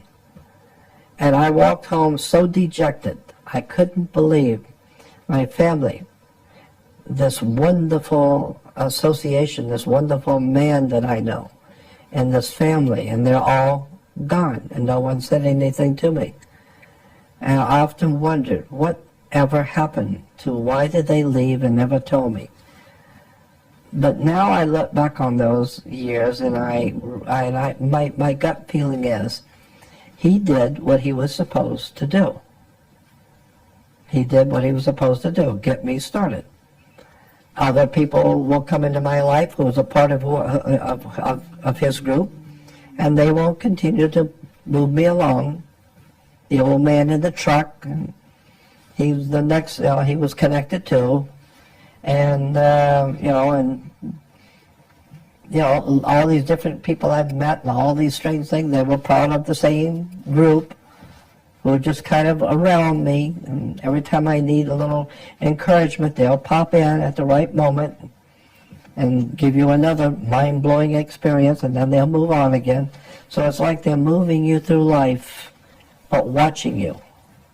Some people watching this video now may have already seen my interview with Freedom Central in November 2009, and I don't want to steal your thunder here by jumping in with my story, but just as a very brief summary, in that interview I told how back in 1984, 1985, which was when I was 31, 32 years old, I had a girlfriend who I began to realize after a number of years wasn't an ordinary human being. And she left me out of the blue.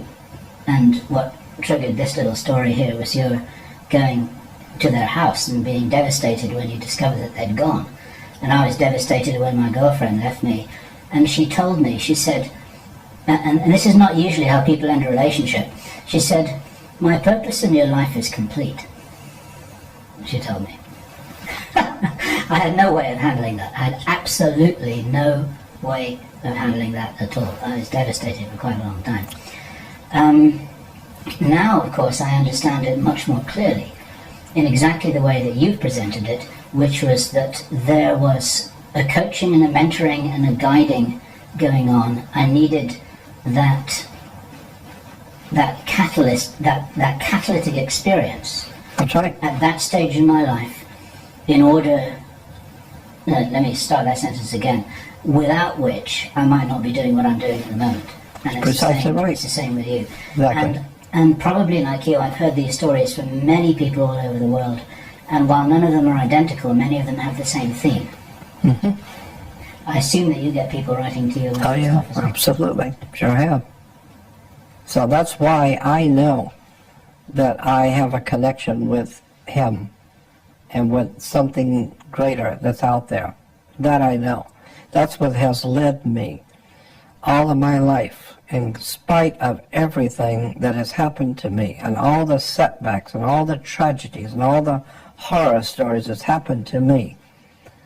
I have always known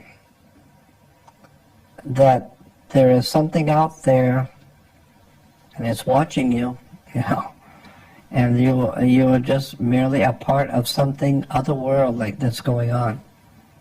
There's something else going on here on the earth, and it's not of this world. And whatever it is, it could be aliens. It's probably alien life forms, but somebody else is in charge. That's why I have said, and we've talked about this before, I don't mind, letting someone else guide my life. I don't mind that at all. And another analogy that I could offer here, not wanting to trivialize it, but it's like if you're a football player. And I know what you think about ball games, but some of the people here watching this video might appreciate the analogy, it's like a tough ball game, and you're out there on the football field, and you're getting slammed into, and you're getting winded, and you're getting knocked down, and you're getting bruised, and you wish that you weren't there, and you're having a tough time, and you think, God, this is a game, I'm not really enjoying this game anymore. And then during the break in the game, you go and talk to the coach, and then the coach reminds you what it is that you're doing and why you're a valuable team player and how come you're going to win the next game because you won the last game, and this one's tough, but you haven't lost it yet. You know? Yeah. Then it kind of gives you, a new thing. When this game goes back, you're ready to go back in and do it again. That's right. Yeah, and you're right. I'm not trivializing this by referring to the concept of games, but if we see it all from a higher level, then when we're in the game, it feels like it's life and death. You're At the right. end of the game, you think, hey, that was a good game, let's go and have a beer. Yeah, You know? you're right. And Yeah. for me, that's a concept that works quite well. Yeah, I think you're right. My feeling is you're right. That's exactly right. Somebody's watching, and the higher authority, when it sees that you need it, which is kind of slipping now a little bit because you're human, and they give you a little pick it up to remind you who you are and what you're here for. Did I ever tell you what happened to me in New Jersey when I went back to do the ABC network show? I didn't tell you that, did I? So far, it doesn't ring a bell. Okay. Tell it anyway. It doesn't matter whether you told me. I did a radio show in Los Angeles. My first radio show I had ever done as a interview. The first time I was ever interviewed on radio was Tom Likas. Tom Likas in L.A., very famous talk show host. And Tom Likas called and wanted to be on his show. Well, that was very famous talk show host. You get on his show, you've been somewhere. And it was on one of the biggest stations in town in L.A., and he was the biggest talk show host at the time. So I went on and I did a 2-hour show with him.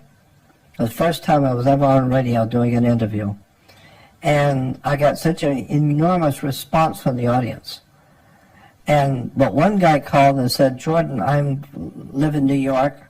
I'm the producer of the Bob Grant show on ABC Network in New York City. He said, would you come to New York and do what you did on Tom Likas' show, come to New York and do it on ABC Network?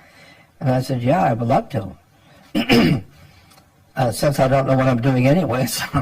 And so I went to New York, and I was, but when I got in, I was on a Sunday morning, I flew into New Jersey. And they had me have a hotel room in New Jersey at the airport hotel. And the next day they would have a car. On Monday, I was going to be doing the interview. They were sending a car to pick me up to bring me into New York. And so I was so tired because I hadn't slept for a day or so before. I was nervous. This is only the second time I've ever done a radio interview. And it's ABC Network, New York City, right? And I was nervous, and I don't know what I was doing, but I figured this is part of who I am, so just grin and bear it. And so I got in the hotel room. I was so tired, I just collapsed on the bed. And I said out loud, I said, am I here by myself doing this, or do I have somebody here that can help me? And all of a sudden the bed lifted up. And as it began to move around the room, I was startled.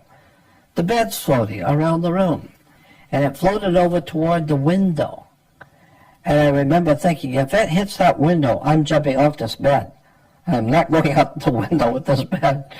And as it comes to the window, it turned around, and the bed turned completely around, and I'm on it, and I'm looking at this bed turning around, and I'm amazed, but I was startled. I don't know what to think of this. And then the bed turned back around again where it was supposed to, and then sat down.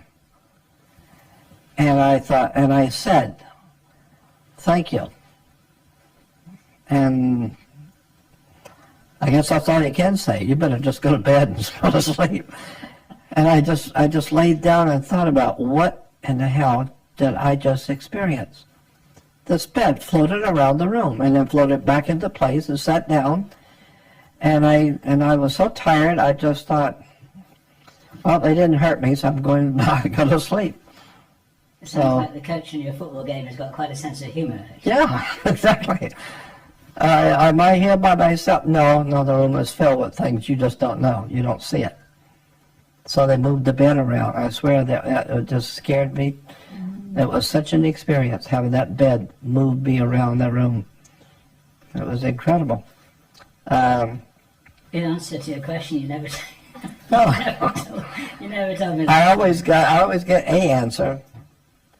That's fabulous. The most extraordinary thing I think that's truly off the wall that happened to me, and I've had so many things like that, I'll tell you, but this really happened.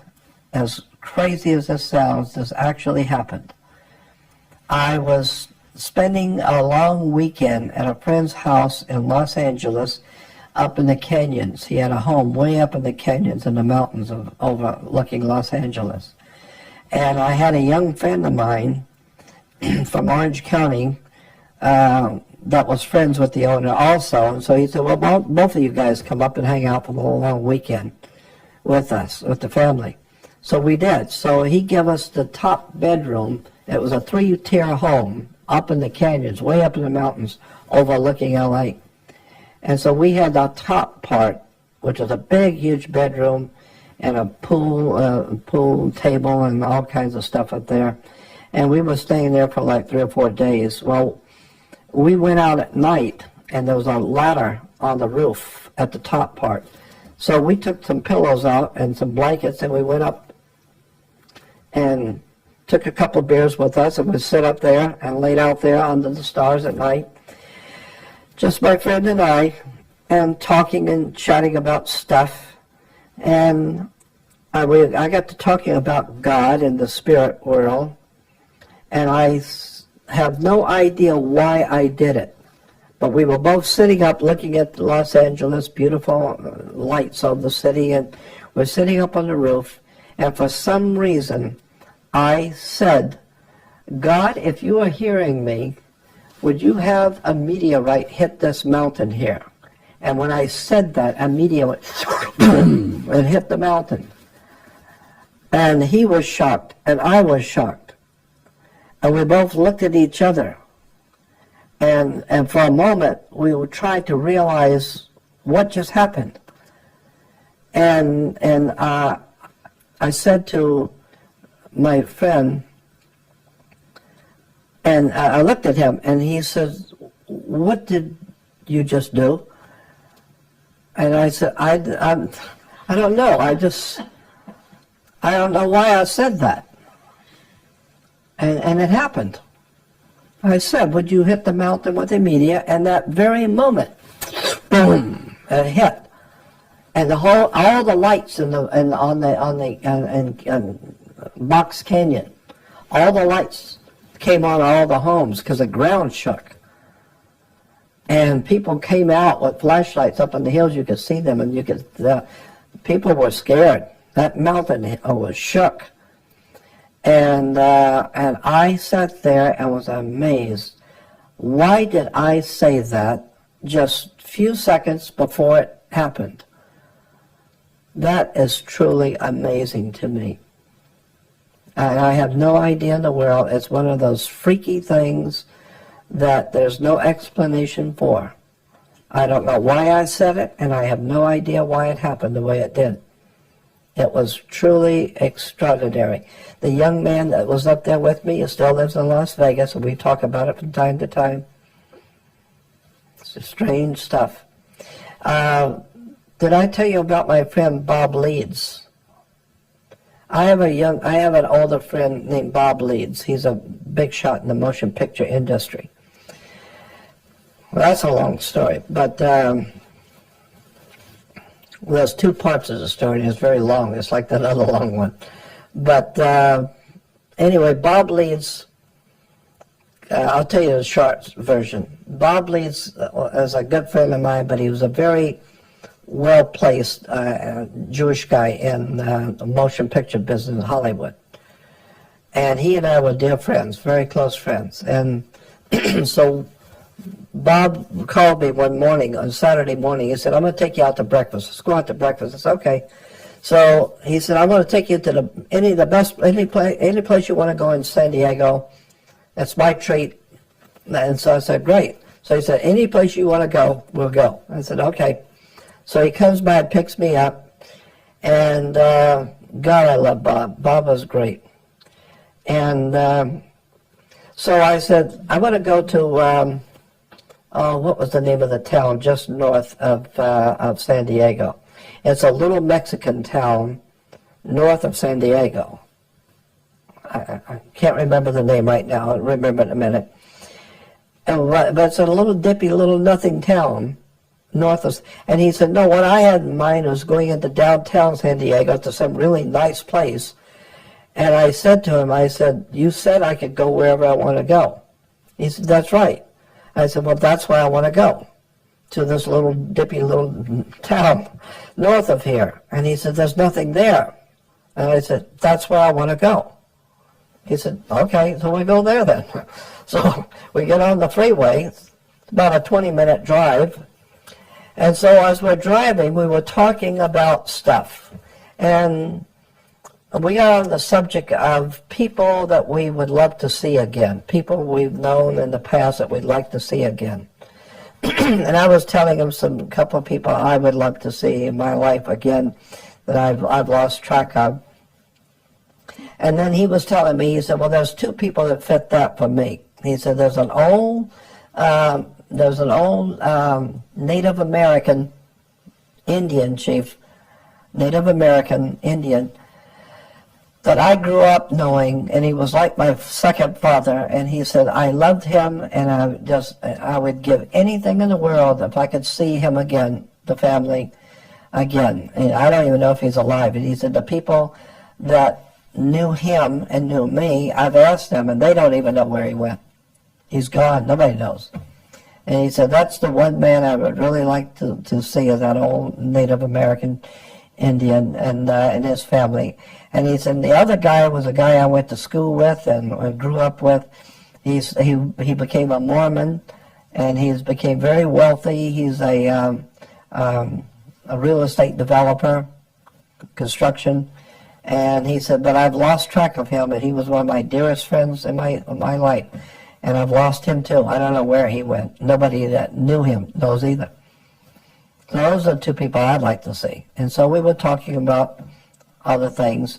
So we get off the freeway, and in this little Mickey Mouse town, and we're driving through the city, and there's no place to eat except IHOP, International House of Pancakes. Well, they're everywhere. And so I said, oh, well, there's an IHOP. Let's go there. That's where I want to go. And he says, Jordan, I was going to take you to a nice restaurant in San Diego, and you come up to this little town to go to an IHOP? And I said, that's where I want to go. Come on, you say I can go? That's where I want to go. He said, okay, we'll go to IHOP. So we pull in and we park, and we go in, and the place is crowded because it's the only place in town to eat. And finally they seat us, and when we're sitting down,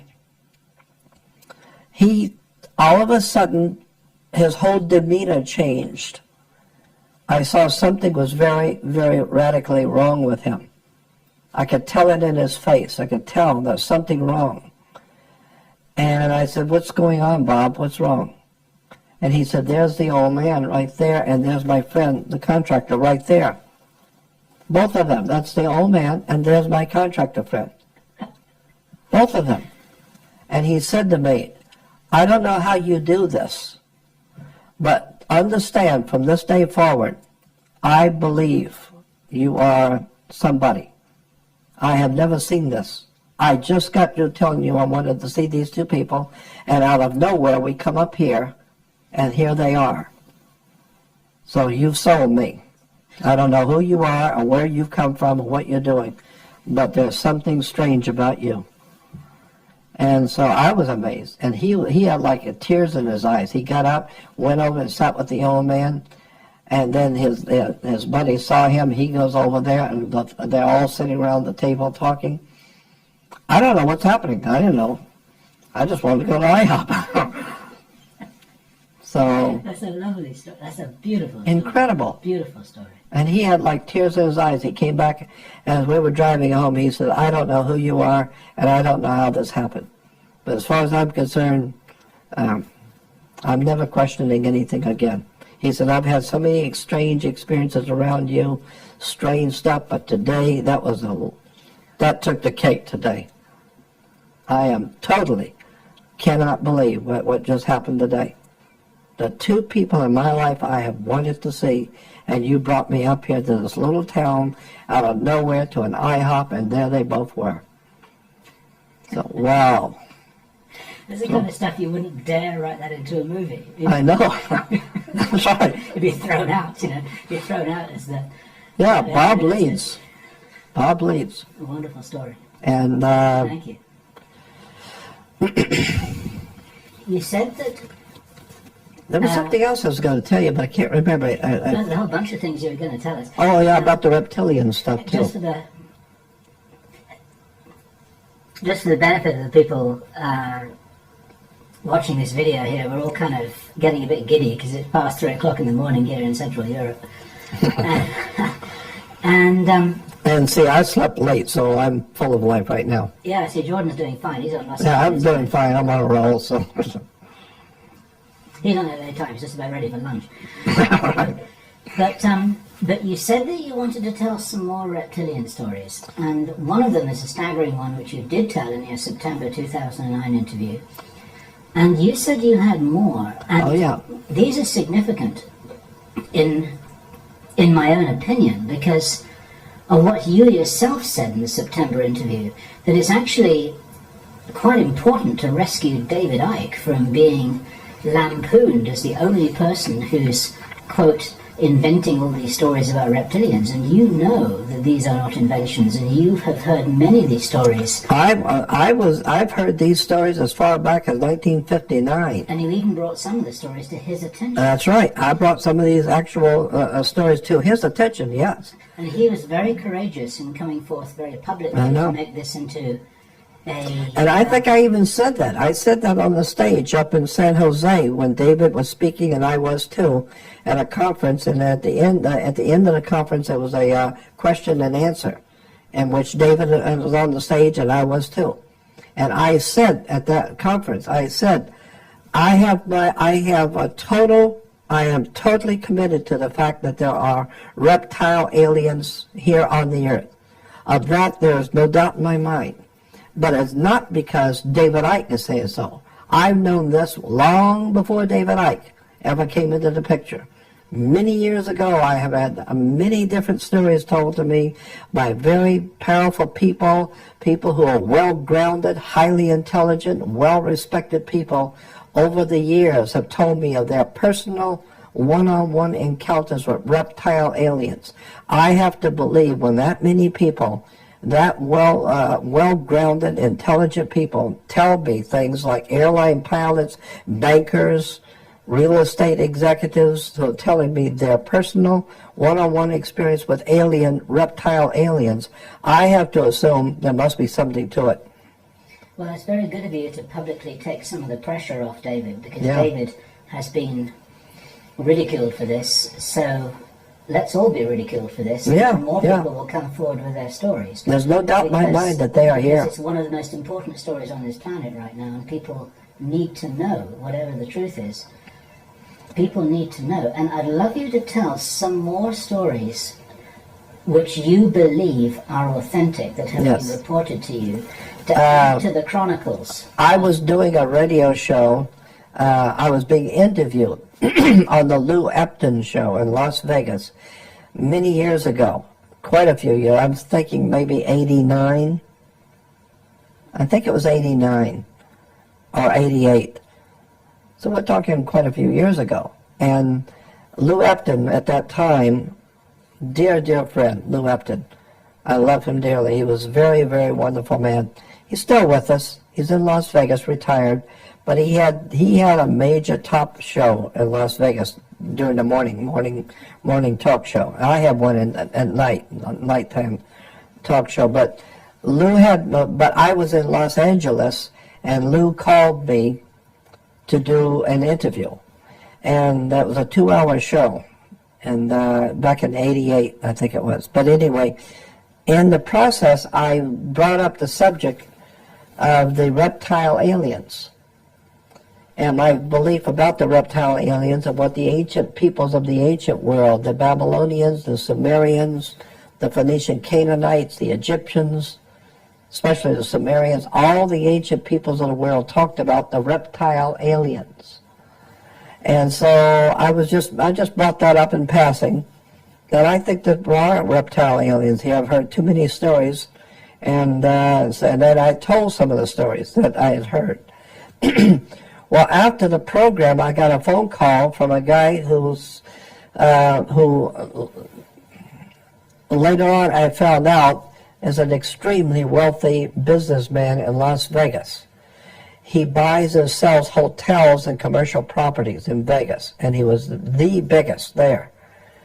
And he said to me, he said, Jordan, we listen to Lou Epton. We love Lou Epton. So in the office in the mornings, we listen to Lou Epton on the show. And he says, but this morning, when you came on, we got so interested in listening to you that everybody just kind of quit work for a little bit and was listening to you. And he says, and when you mentioned the reptile aliens, it shocked us. And he said, I'm a Christian, and I have 5 men who work for me in my office, and they're Christians, and they all belong to the same church. We all go to the same church, and all 6 of us are in the office, and we were hearing you today. And he said, when you mentioned reptile aliens, I had to call you and tell you. We're Christians, but every year we go somewhere in the world on vacation, and my company pays for everything. And he says, so I take, and all 6 families go together on a vacation somewhere. And he says, and last year, now this was like in '88, so he's talking about '87. And he said, last year we decided to go camping for a couple of weeks in Colorado. And he says, we were up in the mountains, and we broke camp one morning, and we walked up to the top of this mountain. We were almost there anyway at camp, and then the next morning when we broke camp, we walked up to the top of the mountain to look over the lay of the land.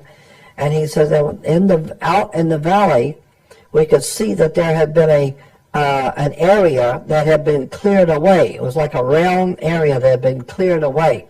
And there was a circle of people out there, and they were all wearing robes, and they were all holding hands and swaying back and forth, singing or chanting.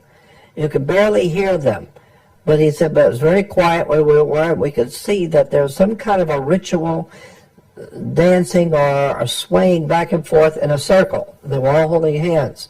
And there was obviously somebody in the middle, like a priest or something in the middle. And he said, this is out in the middle of nowhere. But these people are out here with this thing that they're doing. And he said, we're up here in the mountains looking down on them. And he said, while we were standing there looking at them, all of a sudden, a second figure popped up out of nowhere. But it was bigger than the man that was in the middle. It's in the middle too, but it's much bigger. And it pointed up at us. And he said, and all the singing stopped, everybody stopped and pointed. And he said, we knew we'd been had. And he said, we didn't know what was going on, but whatever it was, it just popped in out of nowhere, pointed up at us, and everybody is now pointing at us. And he said, so we figured we better just get out of here. He said, when we turned around, it was standing behind us. That thing which was down there was already behind us. That's how quick it moved. He said, when we turned around to run, there was a reptile alien standing behind us. He said this thing was at least 7 to 7.5 foot, to maybe 8 foot tall, had a reptile man's head, but it was a reptile head. It was very muscular, looked like a human body on the ordinary of a human body, but a reptile body, extremely muscular. And he said, and it was looking at us, and he said, it cast some kind of a spell on us, so that the children and the women, no one could move. We were like frozen. And he said, and even nobody could say anything, nobody could cry, nobody could run, nobody could do anything. And he said we were staring at it, and it was looking at us, but it had control over us. It had locked us so that we couldn't move, we couldn't scream, we couldn't do anything. And he said, and this thing was gazing at all of us, looking at the children, looking at the women. He said, this reptile alien, and he says, we're just Christians in a church. But we saw a reptile alien. This thing was not of this world. And he said this thing was looking at all of us. And then he said it looked at the men, and the look he gave us, we understood. He didn't say anything, but we knew. He was saying, I'm going to leave you alone. But when I leave here, you better get out of here. And he said, and he said the alien walked over like he was leaving. Is gone. Just like they was gone. And he said when he was gone, the moment he was gone, everyone came back to life. And the babies were screaming, the women were yelling, screaming. Everybody came back to life instantly. And he says we ran like we were totally out of our minds, running back to the cars.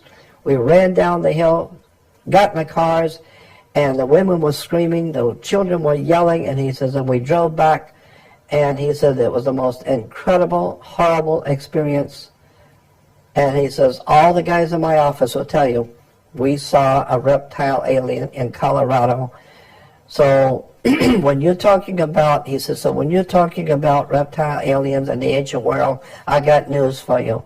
There's one we know for sure in Colorado. We saw him. And he said this thing ran back and it went so fast it was just, it's gone. But that's how fast it came up behind us. We knew that we'd been spotted. We turned around and it was too late. It's already standing here. And he said, so when I hear tales now about people who have seen reptile aliens, I got to tell you, there's 6 families here. We all belong to the same church, and I will guarantee you, we saw one. You can bet on it. So, and this is and I found out because I started asking questions when I was in Vegas about this man and his company. And yes, he's a very wealthy man and a very, very big company, well known in Las Vegas for buying and selling the hotels and big properties. And he said, yeah, I'm just telling you what happened to us. And my suspicion, which may well be yours as well, Say it again? My suspicion, and it may well be yours as well, is that for every person who comes forward and reports a story, there are 100 others who don't. Oh, I'm probably right. You're probably right. Maybe 1,000 others who don't. So, because who's going to come forward publicly and say a story like that? Not many. Yeah. And one of the reasons, of course, why I want to encourage you to, why I have been supporting you in coming forward to tell the stories, not only to support David Icke, but it's to support other people who have had these experiences, because I suspect that they are fairly widespread and nobody wants to talk about it. Well, you're right. That's my guess. Did you ever talk to Dr. Roger Lear about his case up in Bakersfield? I don't believe so.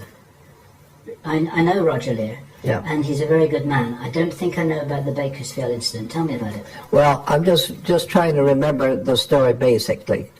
If he were here, he would give you the real dope on it. But I'm just remembering the basic story is that there was a guy up in Bakersfield who is a fire investigator. He's a fireman investigator for the fire department.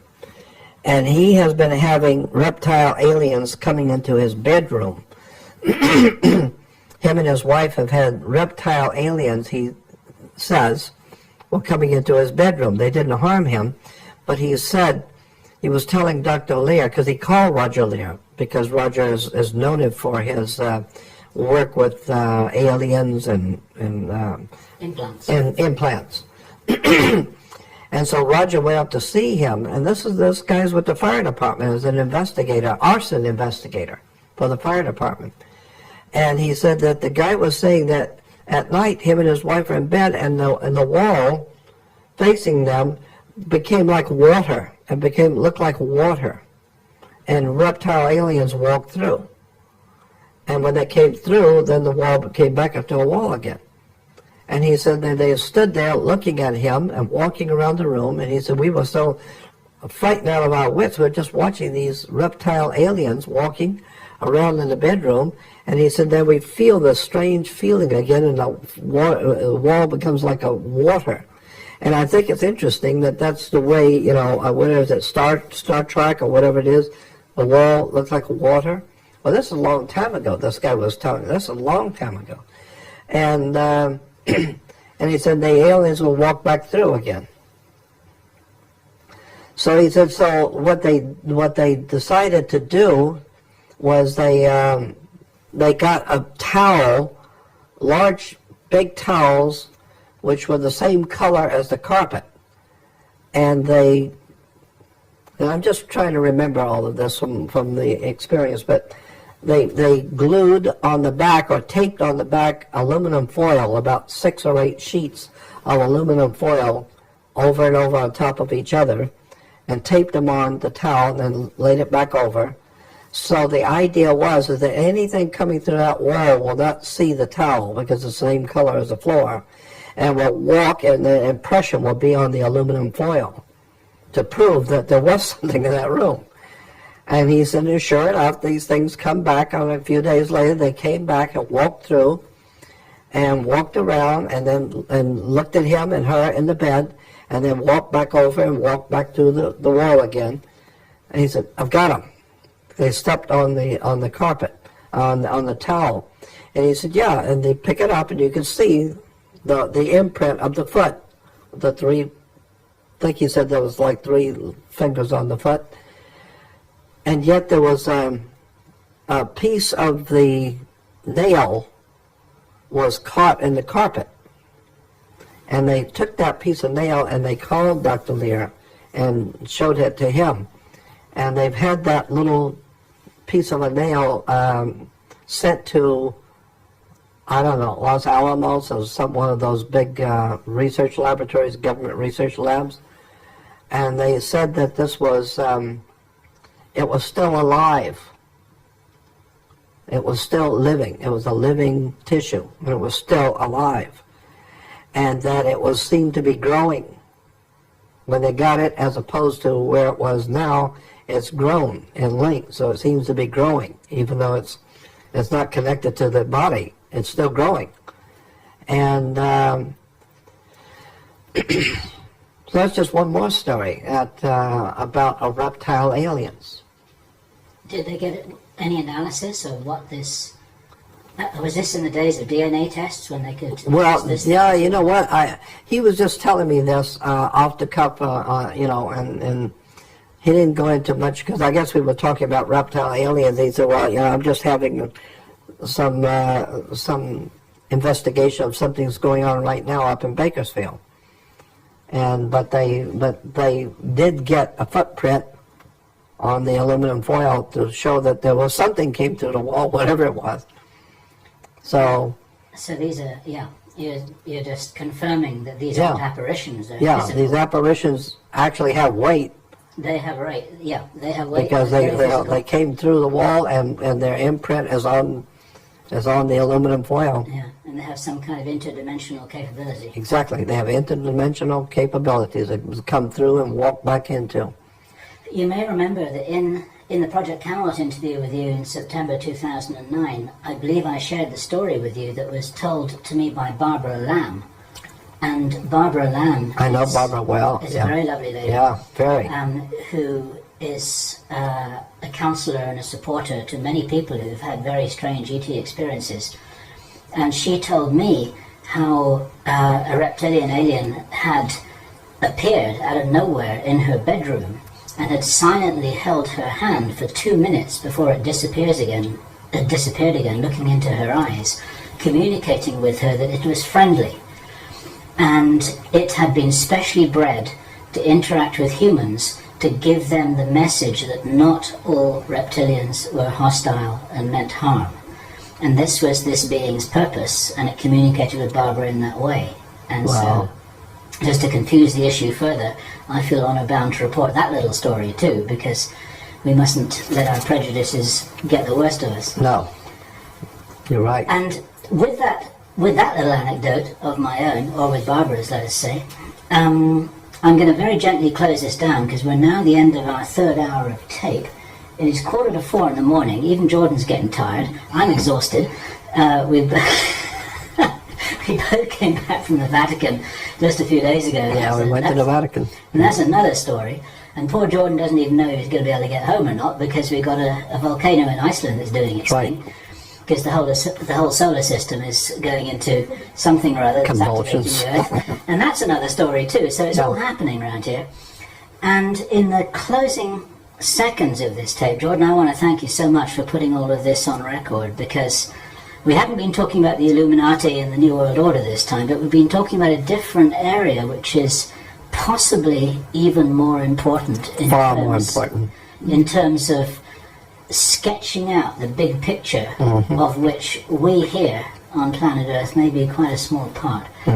And my own conviction is that you have certainly had an important role here, not only to reveal occult knowledge that has been kept secret from us, but actually to be a communicator about all these subjects, because they're all connected. They're all connected. Absolutely We have all to connected. understand it all. Yeah. And we're into the closing seconds here. I feel like I'm just about to be whisked off the stage, and I want to thank you again on behalf of the hundreds Thank you. of thousands of people who'll be watching this. So thank you, Jordan Maxwell. Thank you. Been fun. It's a wild ride. No doubt about that.